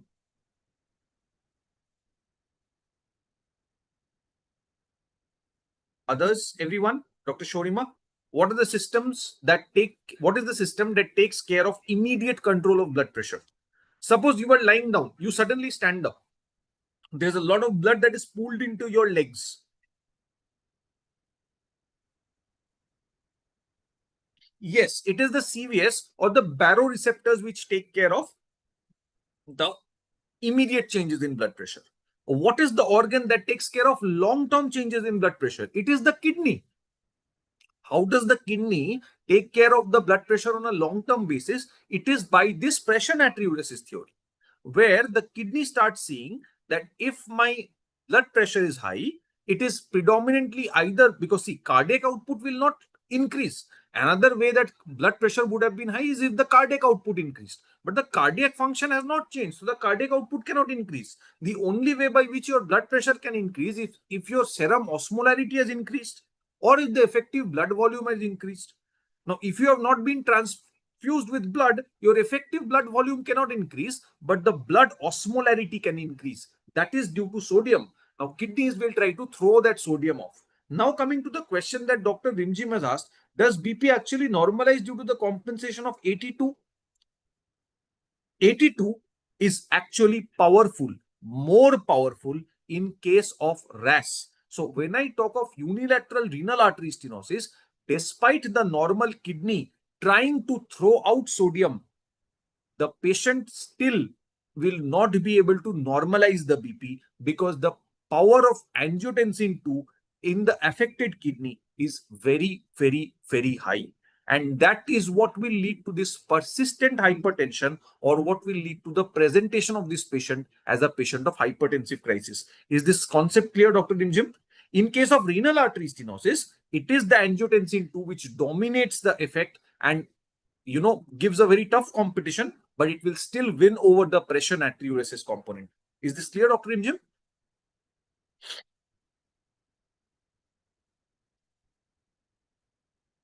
Is this clear? Perfect. So, I hope everyone's clear now with this pressure natriuresis. I am simply saying it. In the unilateral RAS, one side is clipped. So, that side will have reduction in renal perfusion pressure. RAS is going to be activated. Renin-angiotensin system jab bhi activate hoga, it will stimulate the release of angiotensin 2, which is a damn potent vasoconstrictor. It is going to increase blood pressure. The other kidney, finding that, oh my God, the blood pressure is increasing, it will try to drive out sodium via pressure natriuresis, but it will not be enough to overcome the effect of angiotensin 2, which is why, can you all, based on whatever I've taught you, can you tell me one thing? That what is going to be the treatment of this patient that has come to me? What is going to be the treatment of this patient that has come to me?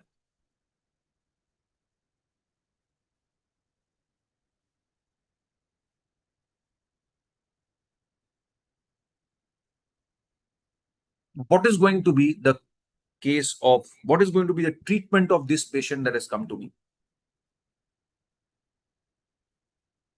If you have understood what I explained as the pathophysiology, if you understood what I explained as the pathophysiology of unilateral RAS, renal artery stenosis, what is going to be the treatment of this patient? What is going to be the treatment of this patient? अरे interventional stenting तो बहुत बाद में करोगे, अभी क्या करोगे? 220/110 BP है, बीपी कैसे घटाओगे? अरे बीपी कैसे घटाओगे? You have to first reduce the BP, darling. What if this patient suffers a stroke because of this high BP? He develops a hemorrhagic CVA because of this bleed. RAS inhibitors. Can I have a more specific answers?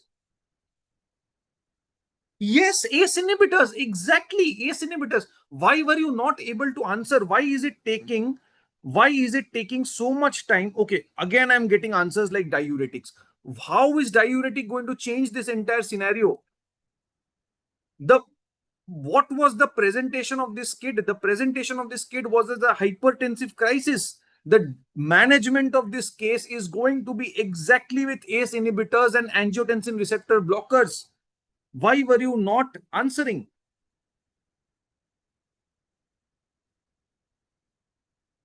Are you still finding it difficult? Why were you not able to answer that ACE inhibitors and ARBs is the treatment for this case? I mean, I understand why people were saying stenting or stuff. Stenting is something that is going to be the definitive treatment. I'm not doubting that. But this kid is having 220 by 120 BP. If you are going for stenting, by that time, this kid will have a hemorrhagic CVA. You will lose this kid. Yes, exactly. Now, how many of you were stopping yourself from writing ACE inhibitors and ARBs because sometime back in your pharmacology days, you had studied that ACE inhibitors and ARBs are contraindicated in RAS. That is why you were not giving me that answer. Is there anyone who was thinking that? कि हमने तो बचपन में पढ़ा था second year या third year में कि ACE inhibitors and ARBs are contraindicated in renal artery stenosis. That is why they were not answering that to me. Who is that person? Yes, I've got that person. Dr. Rimjim. Yes. Anyone more? Yes. Twinkle. Very good. Anyone more? Okay. So this happens. This is what happens when you do not hear your professors very clearly in the class, or when you read the books incompletely. So darlings, all my darlings who were thinking this, ACE inhibitors and ARBs are contraindicated in bilateral RAS. It is not contraindicated in unilateral RAS. They are contraindicated in bilateral renal artery stenosis, my dear. They are not contraindicated in unilateral renal artery stenosis. Now it's coming. I think bilateral. Yes, it is contraindicated in bilateral. See, do you understand? See, stop rote learning stuff. Okay, stop rote learning stuff. Pay more heed to what I'm teaching you. Look at this concept. Can you tell me this patient, apart from stenting or interventional radiology procedures by which I will be able to remove the stenosis, the only thing that I can do to this patient is reduce the blood pressure, because this blood pressure can either lead to a hypertensive emergency, it can lead to hypertensive retinopathy, which can lead to loss of vision, it can lead to hemorrhagic CVA, it can lead to anything. It can even lead to an MI in this patient because of the supply and the demand mismatch of the coronary circulation. Why was this hypertension happening in this patient? The hypertension was happening in this patient because of angiotensin 2. So I will clearly give an ACE inhibitor or an angiotensin receptor blocker. That's it. Is this clear now? Is this clear? Yes. So I am summarizing unilateral RAS again for you all. In unilateral RAS, one side kidney is not receiving blood. Hence, reduction in renal perfusion. On the affected side, reduction in renal perfusion is going to stimulate the renin-angiotensin system. That is going to stimulate the release of angiotensin 2, which is a very potent vasoconstrictor. That is going to shoot up the BP like anything. Now, the normal-sided kidney will suddenly start feeling, what the hell is happening? How is the BP suddenly shooting up? I am functioning well, but he has forgotten that his brother is not functioning well. So the normal-sided kidney will start to do pressure natriuresis, in which the normal-sided kidney will try to throw out sodium and so throw out water. Are you getting my point? But this pressure natriuresis will not be sufficient to overcome the vasoconstrictive power of angiotensin 2. Am I clear? That is why the drug of choice for treatment of this patient is going to be an ACE inhibitor or an ARB. Am I clear? Am I finally clear?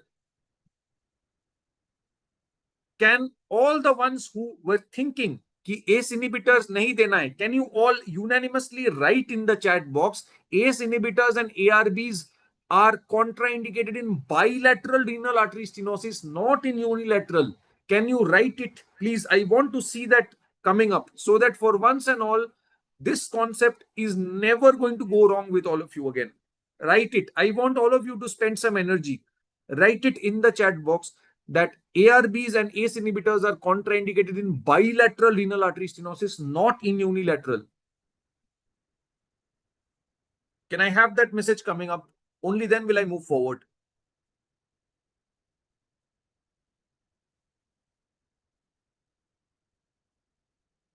Thank you, Twinkle. I want the messages to come up. Come on.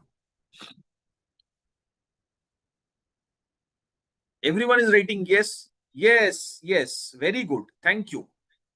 Thank you. Thank you so much. Okay, good job. Okay. So, we were talking of this scenario, right? Where I was getting this patient with asymmetric kidney. And I said, whenever you are having a case of asymmetric kidney, you should be having a bell ringing in your ear. There are two things that you should be thinking of. Whenever you're having an asymmetric kidney, two things. If it's presenting with hypertension, you should definitely think of renal artery stenosis. If it is presenting otherwise with obstructive features or lower urinary tract symptoms or a patient of AKI, then you should be thinking of hydronephrosis or hydroureter. Unilateral hydronephrosis can also lead to asymmetric kidney sizes. Okay? Am I clear, everyone? Chalo. Now coming back to what some people were saying, yes, there is a stenosis here. My best treatment, my gold standard treatment is to simply do a CT angio, which I've done, or I can also do an MR angio. And after this, I can straight away call up my friend who is an interventional radiologist, and I can tell that, darling, please do something. And that person is going to do a certain procedure, which is called the percutaneous transrenal angioplasty. Percutaneous transrenal angioplasty, PTRA. उससे क्या होगा? That stenosis will be cleared, very similar to what we do as a coronary angioplasty, and the perfusion to the other kidney is going to be maintained. In fact, that is exactly what happened in this case. This guy was taken up after giving ACE inhibitors. He was taken up to the interventional radiologist who did an emergency procedure where, you know, PTRA was done and we could salvage his kidney. Okay? Why am I saying it's an emergency procedure? Can someone say, why am I saying it's an emergency procedure? Why cannot I schedule this operation 2 weeks later? Kyunki in this method of waiting for 2 weeks, what if the left kidney, which was now 9 centimeter, becomes 7 centimeter? What is my diagnosis? If gradually this 9 centimeter left kidney becomes 7 centimeter, what is my diagnosis? What is my diagnosis if this 9 centimeter left kidney becomes 7 centimeter? Yes, it is CKD. बस उसके बाद मैं angioplasty करूं कि ना करूं कोई फर्क ही नहीं पड़ता है. So I have already killed that kidney off. So to salvage the kidney, I have to do an emergent percutaneous transrenal angioplasty. Is this clear? Very good. Very good. Very good. Shabash. Chalo. Let's move to the next case. Another real life clinical scenario. So let's read out. 18-year-old girl from a peripheral part of Tamil Nadu. Okay? She was a known hypertensive for 1 year, but she was not treated properly. I mean, she visited multiple doctors, took some medicines, didn't take them properly, but is now presenting to the casualty with acute onset severe breathlessness, tachypnea. She's diaphoretic, she's anxious, sitting up, violent, and there is significant signs of air hunger. Not able to lie down, she's suffocating, she's agitated, she's violent. On chest, I'm having bilateral crepitations. Clear pulmonary edema is what I'm suspecting. I do not even have the time to do an X-ray. I take a portable ultrasound or a portable bedside X-ray, whatever, and it is showing me typical features of pulmonary edema. Now, whenever I get a young onset patient of pulmonary edema, forget this slide. Whenever I get a patient of young onset pulmonary edema, what is something that I should be thinking of? एक 18 years की बच्ची मेरे पास आई है, hypertensive है, I am getting pulmonary edema. What should be my first line of thought? Because I have to be very fast. I cannot be waiting. What should I be thinking? 18 years की बच्ची है, hypertensive है, not properly treated, coming to me, air hunger है, she is having pulmonary edema. What is something that I should be thinking of? Come on, so many doctors in the group, so many people who are working in the ICUs, so many people who are working as clinicians. Come on, I need answers from you.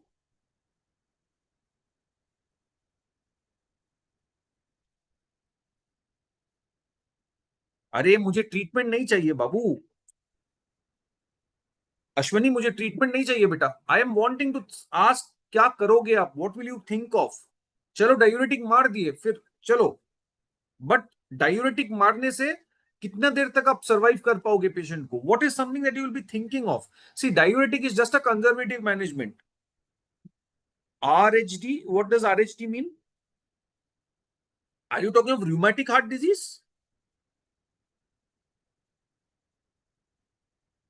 Yes, CHF. Finally, I've got an answer. Congestive heart failure. Now, young onset patient with heart failure, the only thing, because now in the ER, I don't have time to find out what caused the heart failure. वो तो बाद में देखा जाएगा.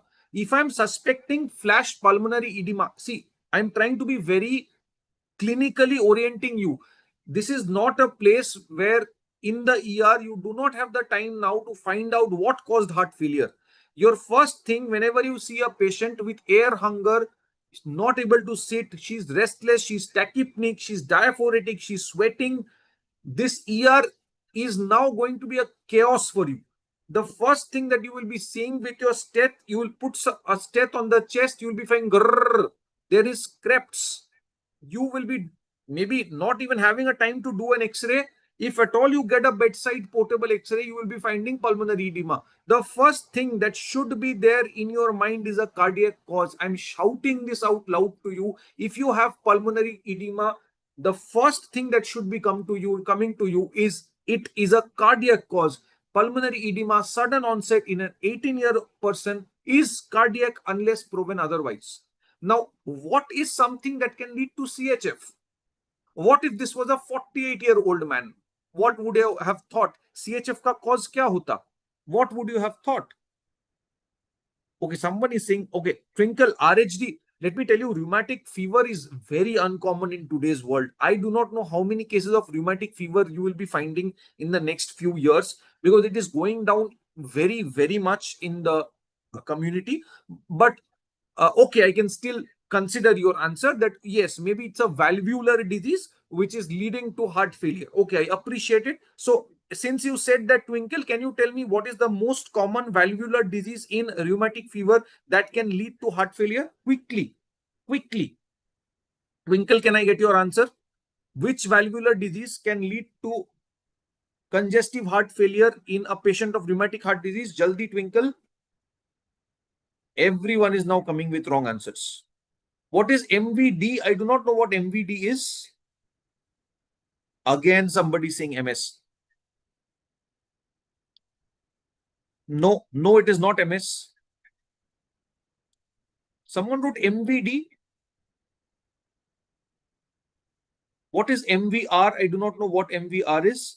Okay, is it mitral valve regurgitation that you mean? Yes, it is MR. Finally, I've got the correct answer. It is MR. Oh my God, it is not AS. Aortic valve is hardly involved in rheumatic heart disease. And MS is one of the lesions of chronic rheumatic heart disease. MS does not happen in acute phases. Darling, नाम ही है rheumatic heart disease. Stenosis नाम में ही है कि it has to be a chronic lesion to be rheumatic heart disease. का stenosis is very chronic. Acute, most common presentation. So I'm telling you again, a little deviating from the topic since you are all making messy answers. Rheumatic heart disease में what is the most common valve involved? It is mitral valve. What is the most common acute valve lesion? It is mitral regurgitation. That is why it can lead to congestive heart failure if it's an acute MR, not even chronic MR. Chronic MRs are very well tolerated. Acute MR can lead to flash pulmonary edema. So yes, Twinkle's thought regarding that point was absolutely correct. MS is a very chronic lesion of rheumatic heart disease, and MS will not lead to heart failure. What it will rather lead to is something else. Can someone tell me what will MS lead to? What is the kind of presentation that MS will lead to? Where are you hiding, Dr. Rimjim? Dr. Shorima, Dr. Sneha, what will MS lead to? What is the cardiological presentation of MS? What will MS lead to? MR will lead to heart failure. MS will lead to what? Dr. Twinkle? You correctly answered regurgitation, but there are many people answering MS. MS is a chronic feature. It will take years to develop. The valve, mitral valve, will take a lot of years to calcify, and that will lead to MS. I am asking, what will MS lead to? अरे MS से pulmonary hypertension नहीं होता है बाबू. No. MS will not lead to pulmonary hypertension so early, not so fast.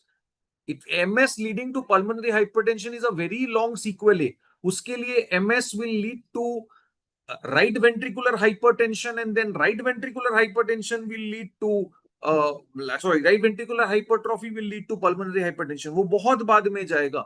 I am asking you, what is something that MS can lead to? Nah. Oh my God. Someone said MS will lead to LVH. Okay, so I am scolding you all like a friend, okay? Do not take any of these scoldings personally. Finally, I have got an answer. Dr. Twinkle, thank you so much. Everyone, give a big hand to Dr. Twinkle and give a big hand to Dr. Ambati. Can I have claps coming on? Claps, big claps, heart signs. Can I have heart signs from everyone for Dr. Twinkle and Dr. Ambati? Thank you. It is AFib. Yes, MS hoga, to the atrium will start dilating, and in a dilated atrium, there will be ectopic foci that will be generated, and that will lead to atrial fibrillation. How on earth can MS lead to left ventricular hypertrophy? Kaise? MS, it's a stenotic lesion. Blood will not flow from the left atrium to the left ventricle. How will the left ventricle hypertrophy, darling? Yes, it is fibrillation. So MS predominantly comes as a catastrophe with an irregular pulse, palpitations out of proportion to the clinical findings, and you will be finding on ECG an absent P wave. You will be finding that these patients have a high risk of TIA, a high risk of stroke, a high risk of mesenteric ischemia that can happen because the embolus can also travel down to the inferior mesenteric artery, leading to bowel angina-like episodes. ठीक है बेटा? Very good, Twinkle. Very good. You deserve a chocolate. Very good. Nice. बढ़िया. Okay. Now, okay. मैंने ये इतना जो data, I hope none of you are taking it personally. See, I connect very personally with you all. So I think when I put in that effort, I also get that right to scold you all a bit, right? ठीक है? Nobody is minding me scolding you all? पक्का? पक्का? Okay. If someone is taking it personally, I'm extremely sorry, but I'm not going to change. Okay. So coming back. Coming back to our scenario, this 18-year-old girl is a patient of diagnosed hypertension since the last 1 year. She has come to me in the emergency in a state of chaos. This looks to be a case of pulmonary edema, and in pulmonary edema, if I have to think, the first cause that should be coming into my head is a case of cardiac cause of pulmonary edema. That cardiac cause can be anything. It can be a case of congestive heart failure that is either due to acute MR, as Dr. Twinkle said. What can be the other causes, more common causes? Someone, 18-year-old female. Yeah, you all see patient in the patients now. Somebody is coming up with a certificate link. Certificate links will be given later, darling. Pneumonia, no. Again, now Twinkle, pneumonia does not cause pulmonary edema. Pneumonia can lead to, pneumonia will never lead to pulmonary edema, darling. No. Pneumonia will cause ARDS. That is not what I'm saying. This patient has come to me with a case of flash pulmonary edema, and if it was pneumonia, I would have clearly said that the chest X-ray was showing pneumonia. I would have said that this patient is having fever, but nowhere have I mentioned that this patient is having fever. I have clearly said that this patient is an 18-year-old female who has come to me with flash pulmonary edema, and this pulmonary edema should make me suspect of a cardiac cause. So somebody said, Dr. Rimjim, I think, said congestive cardiac failure. We were trying to list out the causes of congestive cardiac failure, where Dr. Twinkle said acute MR. That's perfectly okay. Can you tell me some other causes of congestive heart failure that we can find? AKI on ARF because of excessive volume overload. वो तो तब पता चलेगा ना when I'll be checking out serum urea, serum creatinine. अभी तो I have not checked out anything. अरे अभी तो just आई है मेरे पास. I am currently the emergency doctor on duty. I don't even have any previous reports. I am just facing this kid with flash pulmonary edema. Yes, finally I have an answer. Cardiomyopathy can be there. We do not know. Cardiomyopathy can be there. I am still suspecting cardiac causes. What else? अरे भाई, something which is even more common. चलो 18 साल बदल के 48 साल कर दो इसको. 48-year female coming to you with flash pulmonary edema. हाँ, MI, thank you so much. MI, yes, Dr. Bonville, thank you so much. MI. So, can you tell me one particular test that can rule out all of these three or rule in any one of these three? Are you getting how I'm trying to help you see patients? See, beta, when a patient is going to come to you, you will not have the time to open your textbooks. I am trying to tell you, a girl has come to you, flash pulmonary edema. You should think fever नहीं है तो pneumonia नहीं है. X-ray में मेरे को pneumonia नहीं दिख रहा है, consolidation नहीं दिख रहा है. I am just having pulmonary edema, and it is a cardiogenic pulmonary edema. As I'm telling you, anytime you have flash pulmonary edema in a patient, always think of cardiac causes as the first line thing. In cardiac causes, in a young female, of course, acute MR can be a thing. MVP can also be a thing. For someone who doesn't know, mitral valve prolapse is extremely common in young teenage girls. And, this MVP can also lead to acute heart failure like presentations. Dr. Rimjim said cardiomyopathy. Yes, there can be a cardiomyopathic presentation. What else can be there? MI. MI is something very common. Can you now tell me one test that is going to help me check all of this? सारे लोग बड़े बड़े चीजें बता. हाँ, troponin. Yes, troponin is one test. Very good. Something else? Something else? अरे HS ट्रोपाई का report 2 घंटा में लगेगा आने में. Patient will die in 2 hours, darling. Trop T का कार्ड में मैं कर सकता हूं. I can do a trop T card test, but often we know trop T का card test, for troponins to come out positive at least 4 से 6 घंटा होना चाहिए वो एपिसोड, अगर MI है तो. Why aren't you telling me simple? Yes, echo, ECG, very good. Echo and ECG. So now do you realize? Again, someone is writing NT-proBNP. NT-proBNP will take at least 8 hours for the report to come. I have to save the kid for that while. NT-proBNP से मैं बच्ची को बचा नहीं पाऊंगा. I get why you are writing NT-proBNP. Yes, NT-proBNP is a marker of heart failure. Perfect. But darling, can I save that girl with NT-proBNP? I cannot. So I have to think of cardiac causes of heart failure. Echo. Echo will help me to distinguish whether at all there is a heart failure. Ejection fraction दिखाएगा. Structural कोई anomaly है कि नहीं दिखाएगा. Valvular anomaly है कि नहीं दिखाएगा. So on echo, I can find out whether there is a valvular lesion. I can find out whether it's a cardiomyopathy. I can find out even if there is a regional wall motion abnormality that is leading to MI. Correct? And a troponin kit can help me understand whether there is an MI. ECG can show me ST elevations or ST depressions, so with T-wave inversions, by which I can diagnose whether it's a STEMI, NSTEMI. Do you all agree with me in whatever I have said? Correct? Now let's come to the climax. अब climax ये है कि just like somebody said, you load the patient with diuretics because pulmonary edema है. पहली बात तो symptom कम करना है. So you load the patient with diuretics, you take ECG, but ECG comes out normal. You do troponin test, troponin comes out normal. Cardiology PG is called, he comes and does the echo comes out to be normal. After diuretics, the patient does improve a bit, but do you realize that even though the patient is looking a little stable, but the thing is, it is getting worse because you are unable to find out the cause even now. So now you check that the BP is around 200 by 120. ECG is normal, just showing sinus tachy.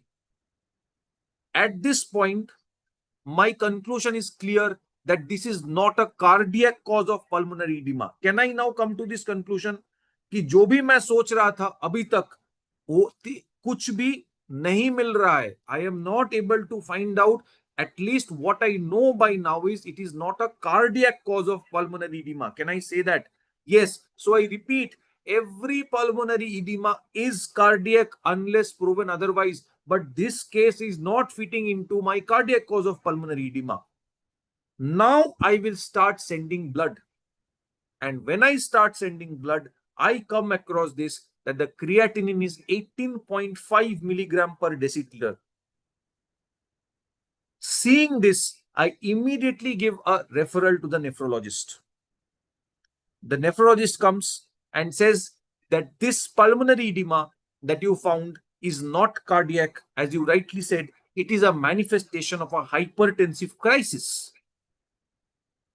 So it's a hypertensive emergency, and we know hypertensive emergency matlab any BP above 180 by 100 with target organ damage. Here the target organ damage is the kidney and the lungs. Okay?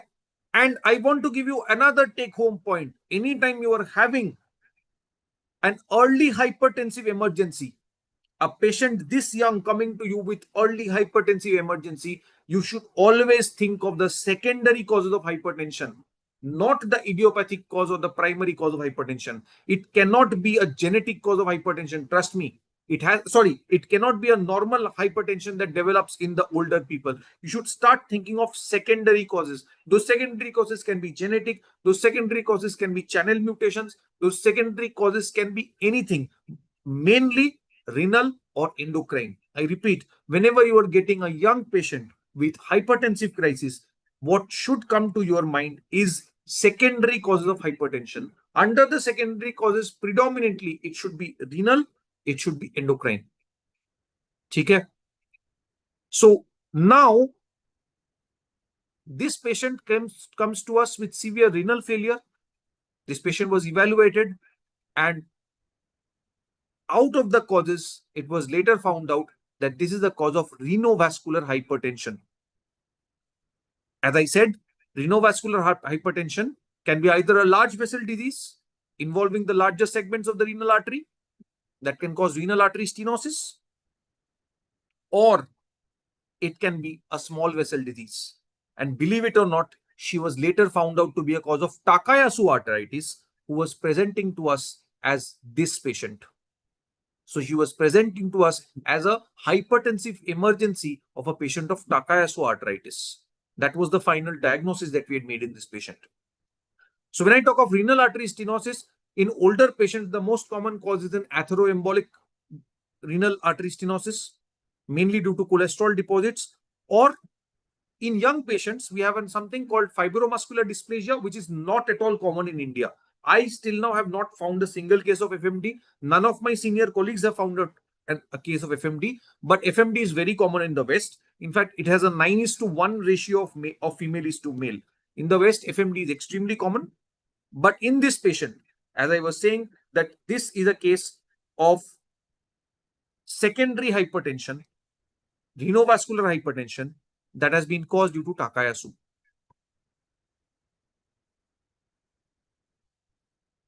Now comes the second spectrum of renal artery stenosis, that is bilateral RAS.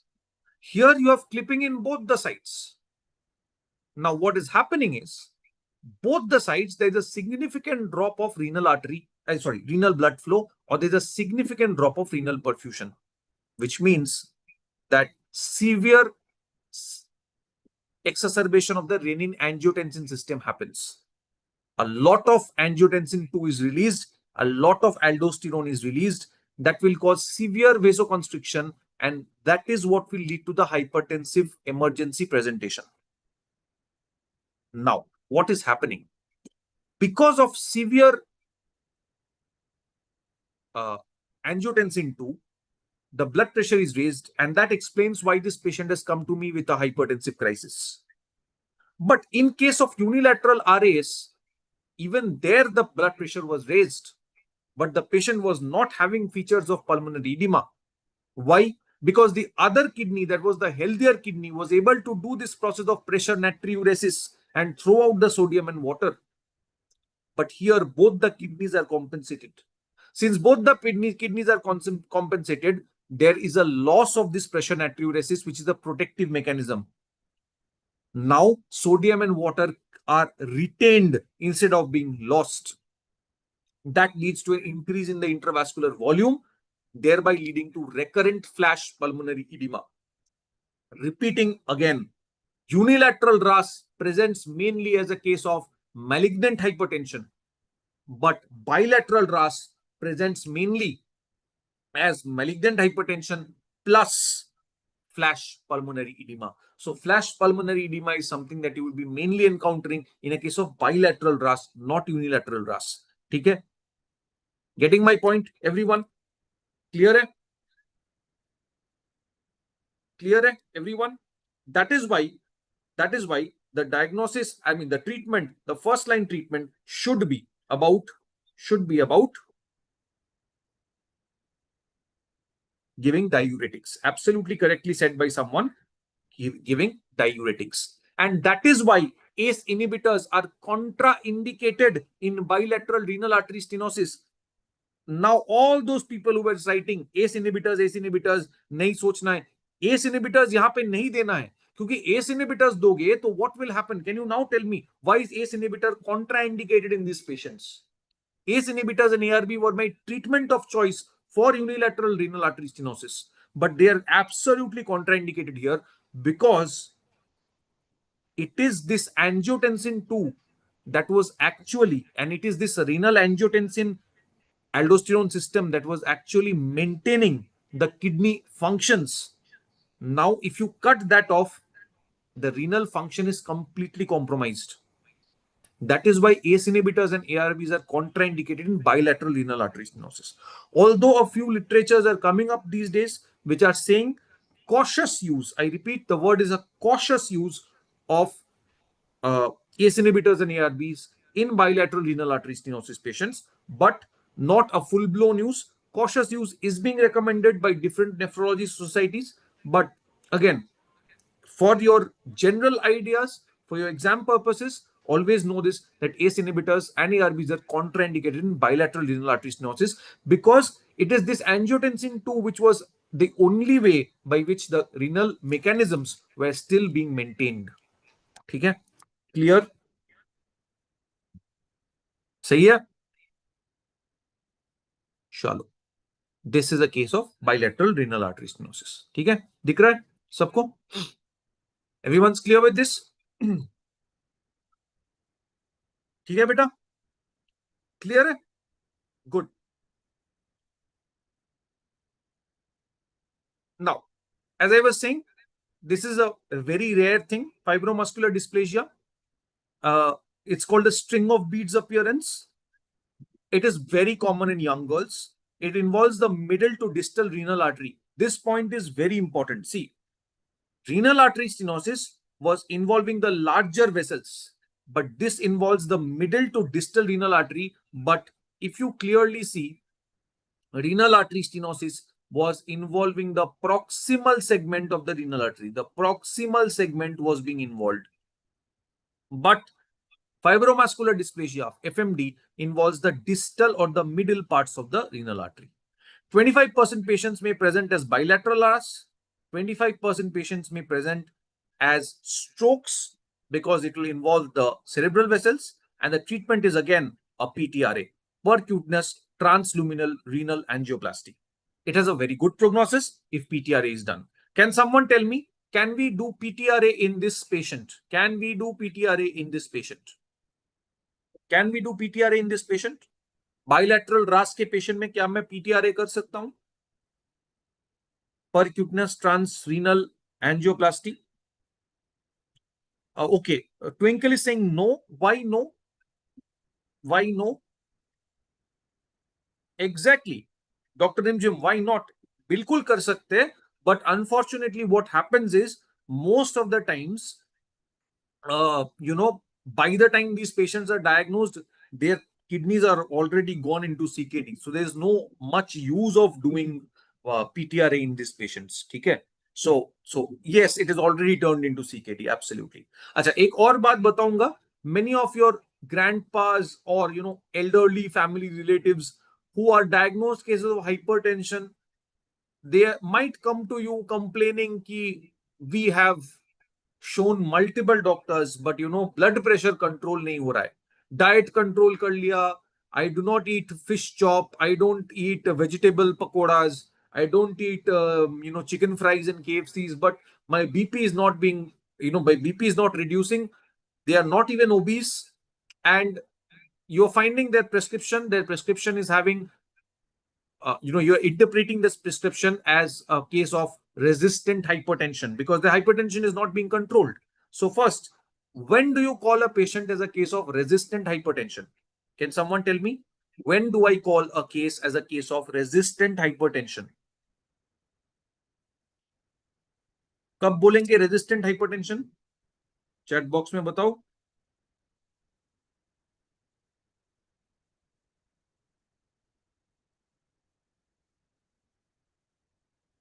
When should I call a patient to be a case of resistant hypertension?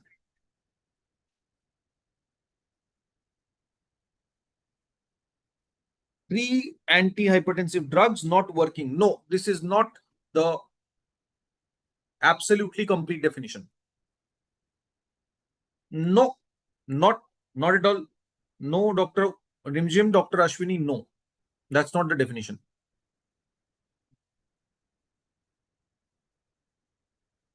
It is indeed three antihypertensives, but you have not completed the definition. I want the complete definition. Anyone else wants to? Okay, Rimjim has again partially come. I mean, it's not happening today for you. Three antihypertensives with its maximum dose? No, it's not yet.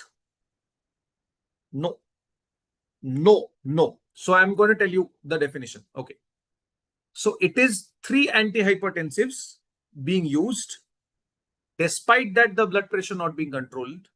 But out of these three antihypertensives, one should be a diuretic and the other should be a calcium channel blocker. Am I clear? Out of the three antihypertensives, one should be a diuretic, the other has to be a calcium channel blocker. Only then can I be calling it as a case of resistant hypertension. So imagine, I mean, I'm just telling you one of the cases that I personally encountered. I mean, this patient was lost to follow-up, did not come back to me. He happens to be a distant relative of mine. Kept on complaining that I am not having a BP that is well controlled. In fact, every time that I would measure his BP, it would usually be around 170 by 100. Approximately. Okay? So when I asked his medications, he told me he's on metoprolol, which is a beta blocker. He's on amlodipine, which is a calcium channel blocker. And he's on chlorthalidone, which is a diuretic. Agreed? And he was on these medications on its optimal dosing for the last 5-6 years. He was not obese. He was not diabetic. The next advice that I gave him was to do a USG of the kidneys followed by a CT angio. Because most of these patients with resistant hypertension in the age group of 50 to 70, you should be thinking of renal artery stenosis, usually unilateral renal artery stenosis. And once you confirm that, you should be changing their antihypertensive drug regimen to one which contains an ACE inhibitor or an ARB. Because ACE inhibitors and ARBs are not contraindicated in unilateral renal artery stenosis. Okay? Getting my point? Rimjim, is that clear? Dr. Rimjim? It is 3 antihypertensive drugs where one of them has to be a diuretic, the other has to be a calcium channel blocker. Okay? Clear? Chalo. Chalo, let's revise quickly. I want the answers as A, B, C, D. Jaldi. I want this answer from everyone. Come on. The first question, renal impairment in a patient being treated for hypertension.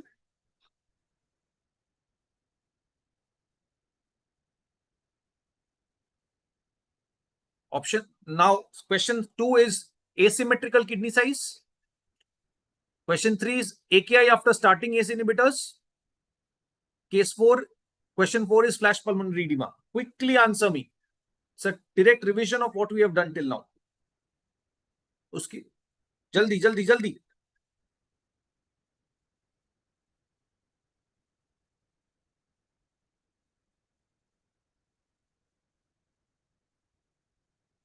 Can I have the answers, everyone? Ari, don't write A. This is not an MCQ. I'm just saying what are the 4 answers. Question 1 is renal impairment in a patient treated for hypertension. Question 2 is asymmetric kidney size. Question 3 is AKI after starting ACE inhibitors. Question 4 is flash pulmonary edema. जल्दी से answer दे दो, ये 4 questions का answer दे दो जल्दी से. जल्दी से लिख लो. This is just a revision of what we have done till now.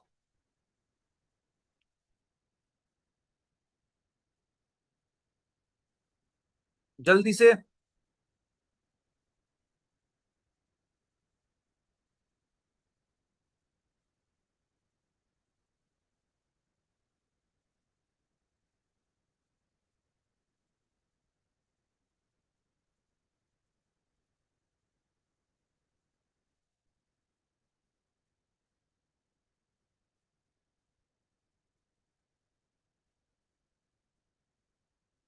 Oh my God, someone says questions not clear.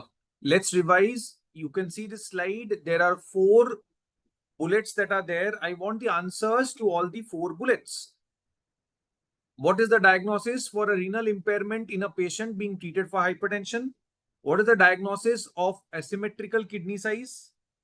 What is the diagnosis of AKI in a patient after starting ACE inhibitors? What is the diagnosis of a patient coming to me with flash pulmonary edema based on whatever we discussed?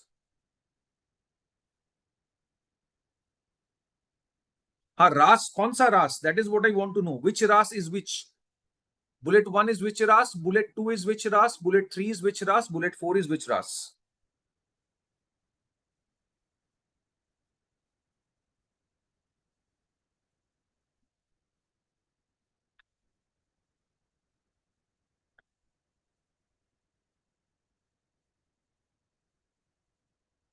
Okay. Dr. Rimjim successfully has answered all the 4 questions incorrectly, with question number 3 being answered partially correctly. Why is everyone answering AKI to me? I mean, these 4 are 4 independent questions. ये 4 questions का answer क्या है? There are 4 independent questions. I'll have 4 answers, just like how Rimjim answered 1, this, 2, this, 3, this, 4, this. Based on what we revised, based on what we studied. Okay, so I think I'll have to say. So renal impairment in a patient being treated for hypertension. Any patient who has been treated for hypertension, if you suddenly find renal impairment in that patient, you should be starting to think about RAS. And what RAS am I talking of? I'm talking of bilateral RAS that I'm talking of. Okay? Number 2 is asymmetric kidney size. Should again warrant you about RAS, but what RAS is it? It is unilateral RAS. Number 3, AKI after starting on ACE inhibitors, it is bilateral RAS. So somebody who has said unilateral RAS for number 3, no. If you start ACE inhibitors on in a patient having bilateral RAS, this patient will go into acute kidney injury because it was the angiotensin which was protecting the patient of bilateral RAS. Okay? And number 4, flash pulmonary edema is something again that you find in a case of bilateral RAS. So question 1, answer is bilateral RAS. Question 2 is unilateral RAS. Question 3 is bilateral RAS again. Question 4 is bilateral RAS again. Okay? Is this clear to everyone? Is this clear? Clear hai?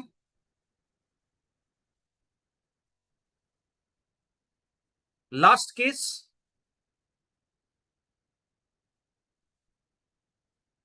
So these were not questions, these were bullets basically. Okay? Okay, now last case. A 4-year-old previously healthy girl is brought to the emergency with 2 days of fatigue. Okay? And there's decreased urine output. 1 week ago, she had several days of bloody diarrhea after eating undercooked hamburger at a family barbecue. The diarrhea has resolved. On examination, she appears tired and pale. BP is 145/92. You can understand it's a little high for, it's quite high for a 4-year-old child. Heart rate is 110. Respiratory rate is 22. There is no fever. There is mild periorbital edema. Lab findings may you are having hemoglobin as 8.1, platelets as 38,000. WBCs are okay, a little on the higher end. Elevated reti count. On peripheral smear, you are having schistocytes, which are fragmented RBCs. Urea is elevated, creat is elevated, LDH is elevated, haptoglobin is low, and bilirubin is also mildly elevated. Urine analysis shows 3+ protein, 3+ blood, and many RBCs are found in the urine. What is this a case of? I've already started getting answers. Dr. Rimjim has suddenly found her form back. So this is the case of hemolytic uremic syndrome. This is a case of HUS. That leads me to our final topic of the day, that is HUS bar TTP.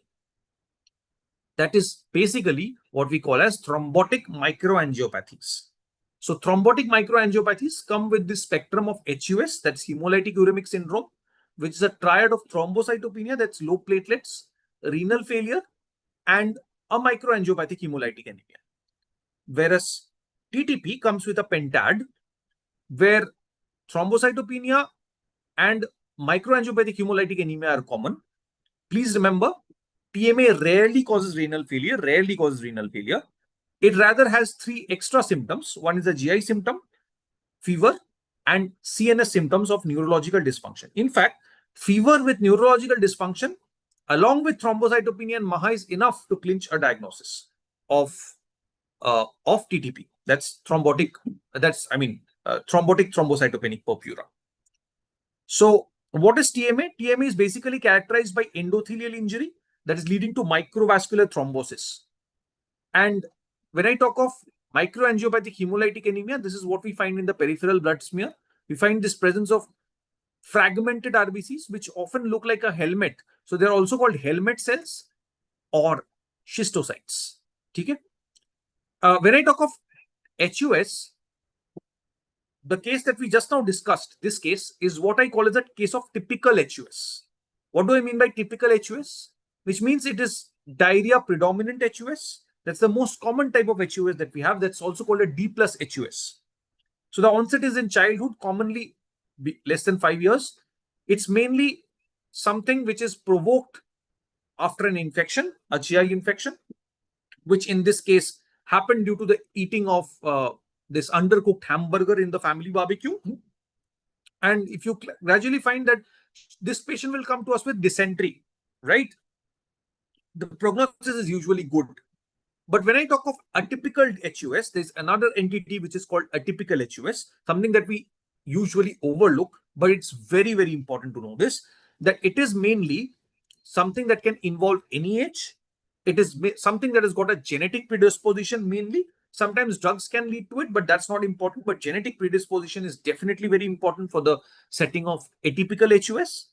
and it has got a very bad prognosis. Unlike typical HUS or diarrhea predominant HUS, which is a very good prognosis, it resolves even with conservative management. Atypical HUS has got a very bad prognosis because 50% of these patients will progress into ESRD.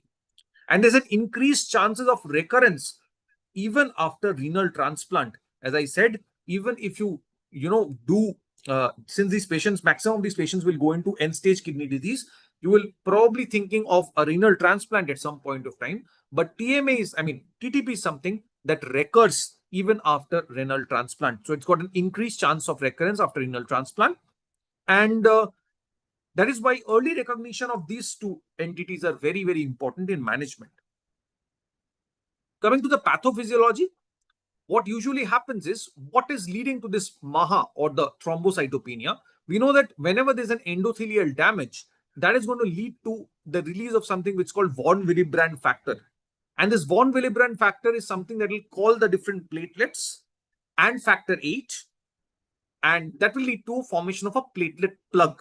What is the utility of this platelet plug? It is to seal the site of the endothelial injury. Now, what happens is the platelet plug has been formed very well, but the RBCs are now flowing very turbulently across this vessel, and they try to move in through this platelet plug. That is where they start getting fragmented. That is what leads to the fragmented RBCs or the schistocytes or helmet cells that we call. Because these fragmented RBCs will have a lower lifespan, they are more likely to get destroyed in the extravascular sites like the spleen, which is what leads to the hemolytic anemia that we find. How do we know it's hemolytic? If you clearly see this case, LDH is raised. So elevated LDH with a low haptoglobin is a marker of hemolysis that is happening. Also, bilirubin is raised, which also confirms that hemolysis is happening in this patient. And why do I call it microangiopathic? Because it's happening in the small vessels.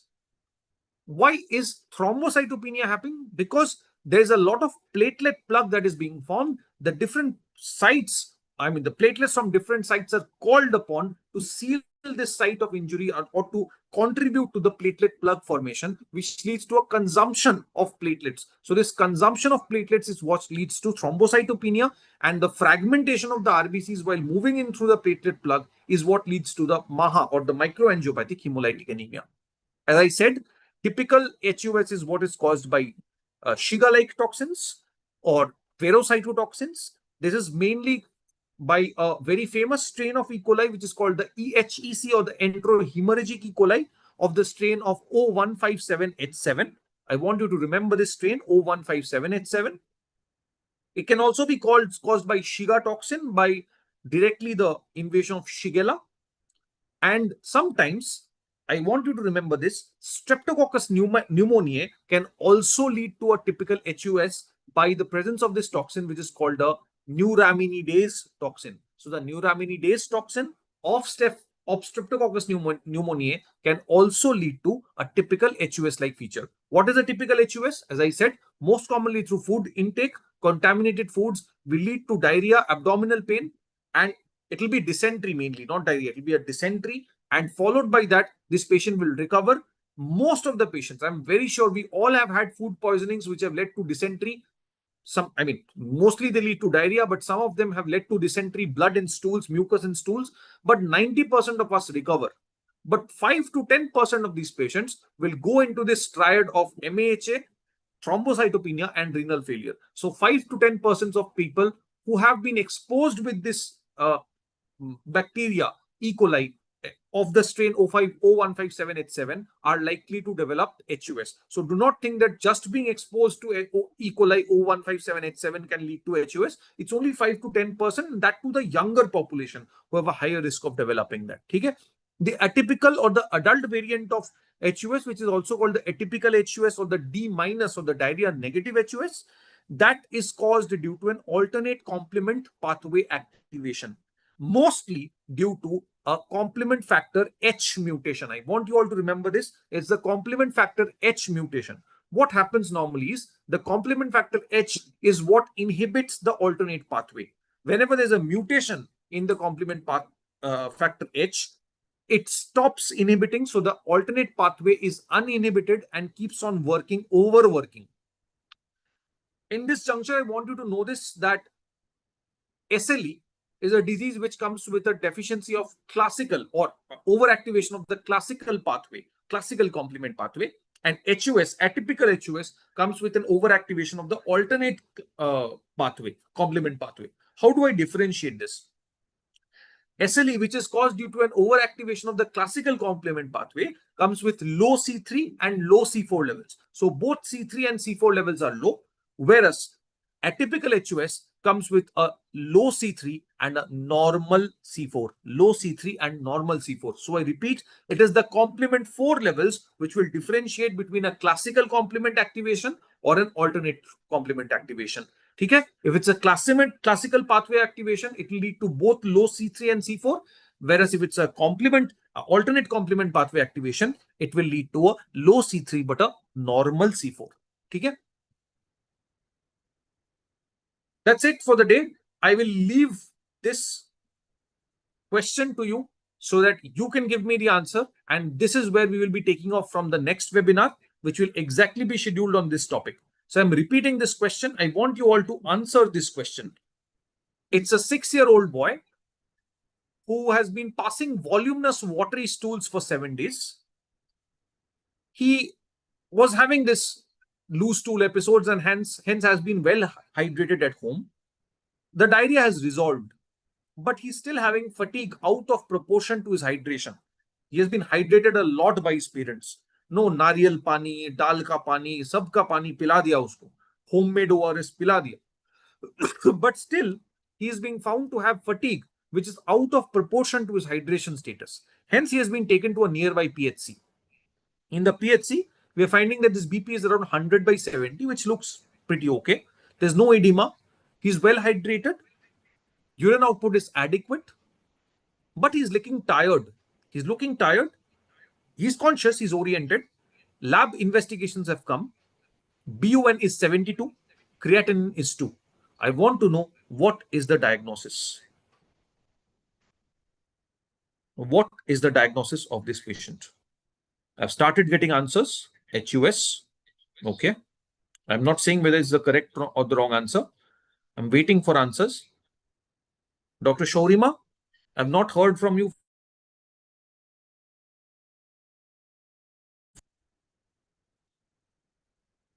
That's a different answer. Okay, quickly, how many of you are thinking HUS in this? Jaldi. All the ones who are thinking HUS, jaldi se likh lo HUS.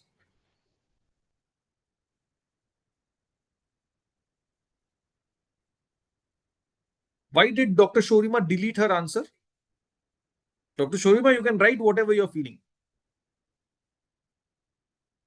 Okay, again, someone wrote something which was actually answered first by Dr. Shaurima.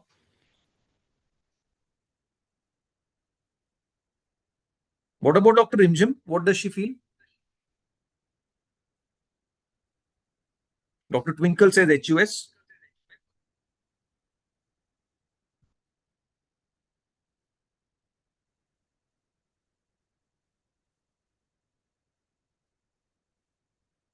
Again, someone says AKI. Shaurima, would you want to change your answer? What about Dr. Imjim? What about Dr. Sneha? What about Dr. Ashwini? Oh, no, Ashwini has answered.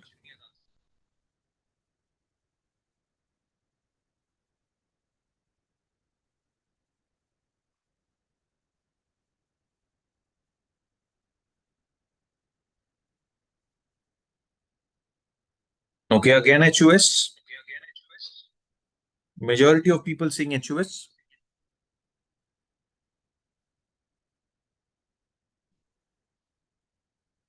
Okay. Okay, can I have... No, I have not yet said whether it's AKI or HUS. I have not answered this question yet. I'm just waiting for everyone's answers. Dr. Ashwini, I have not yet answered.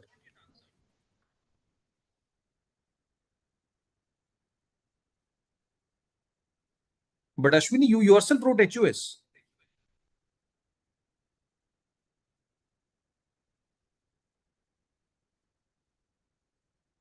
Ashwini is asking why it's not AKI. But Ashwini himself... wrote HUS. Okay, someone's again saying AKI. Again, someone saying HUS.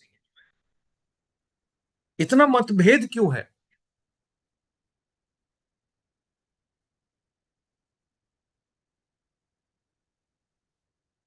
Confused now. Okay. Okay. Dr. Rimjim, what about you?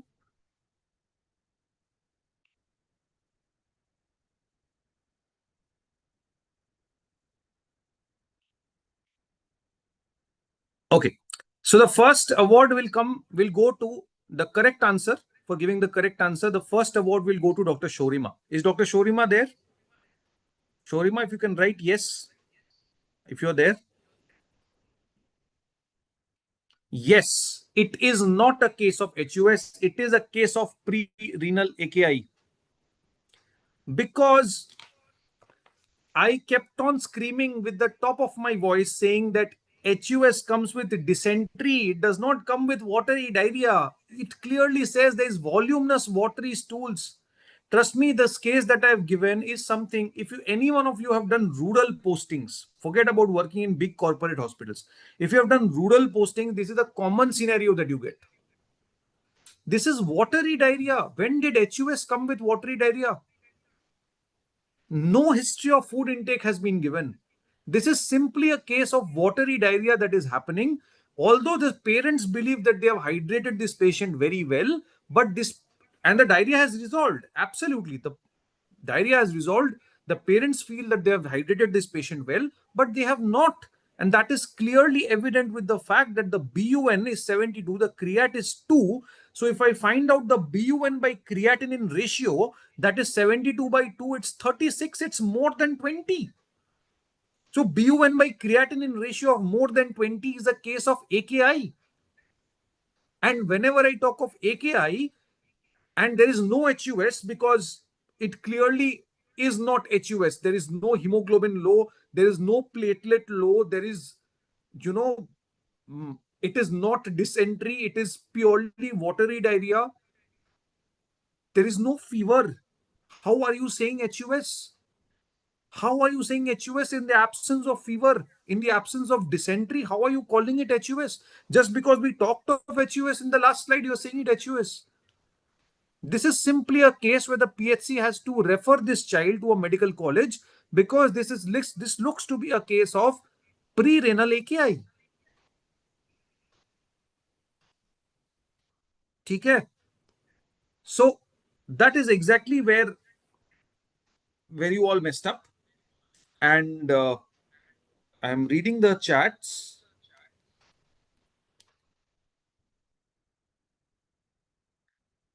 So yeah, just because we discussed, HUS in the previous scenario, this was one of the trappers that I wanted you all to put through. So anytime you have this presentation, don't immediately start thinking of HUS. HUS comes with fever. HUS comes with a dysentery. HUS does not come with watery diarrhea. Okay? So that's all for the day. And your feedback is valuable to us. Absolutely. We'll be exactly picking up from here in the next session. And we'll be talking of the different spectrums of AKI, the causes of AKI, and the CKD and its management in the subsequent webinar. Thank you all. Thank you very much. I hope you enjoyed being a part of this. And I hope I could teach you something new. And I hope you did not take my scoldings very personally, because I scold very personally. And I mean, I do not scold personally, but I appreciate everyone very personally. When I scold, it's just to try and make you all think a little better and be a little better, which I'm very sure you all are. So lots of gratitude to everyone who has joined. And I can find Ifka screaming at the top of her voice to me because I am running a little late, because I have made it a bit hectic. Yes. So thank you so much. And I would want Kiran or Ifka to take over from here. Thank you, sir. Thank you And for the wonderful session. whatever, you know, links about the certificate links and everything is there. I would want you all to take it up and, be a part of that. So handing it over to Kiran and Ifka. Thank you, Ifka. You may not scream at me anymore. Thank you. Thank you so much. You all can drop in your feedbacks, and Yeah, you send can the feedback link in the let me chat know box. how it has been for all of you. Thank you. Thank you so much.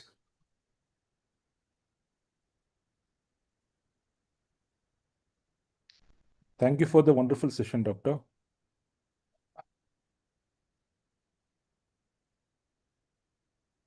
And for the participants, I've left the feedback form. Once you fill the feedback form, automatically a certificate will be sent to your mail.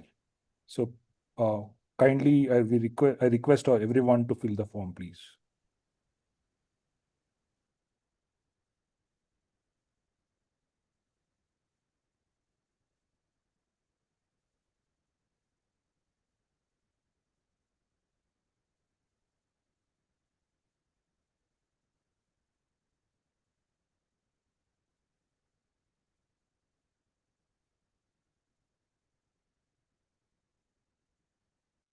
Yes, please do fill up the feedback forms, and be in touch with the subsequent webinars taken by the other doctors as well. And it is your participation that makes all of this very worthwhile. So thank you all for joining in this evening. Have a very good sleep and a very, very good night. Kiran, is there anything that you would want to let them know? No, sir, I've already sent the link on the chat box. Absolutely, absolutely. Thank you, thank you, thank you to everyone. Dr. Shashi, Dr. Marina. Thank you so much. Dr. Ashwini, Dr. Yogeshwar. Thank you. That means so much to me. Thank you. Thank you so much. Thank you. That means so much to me. Thank you. Thank you so much.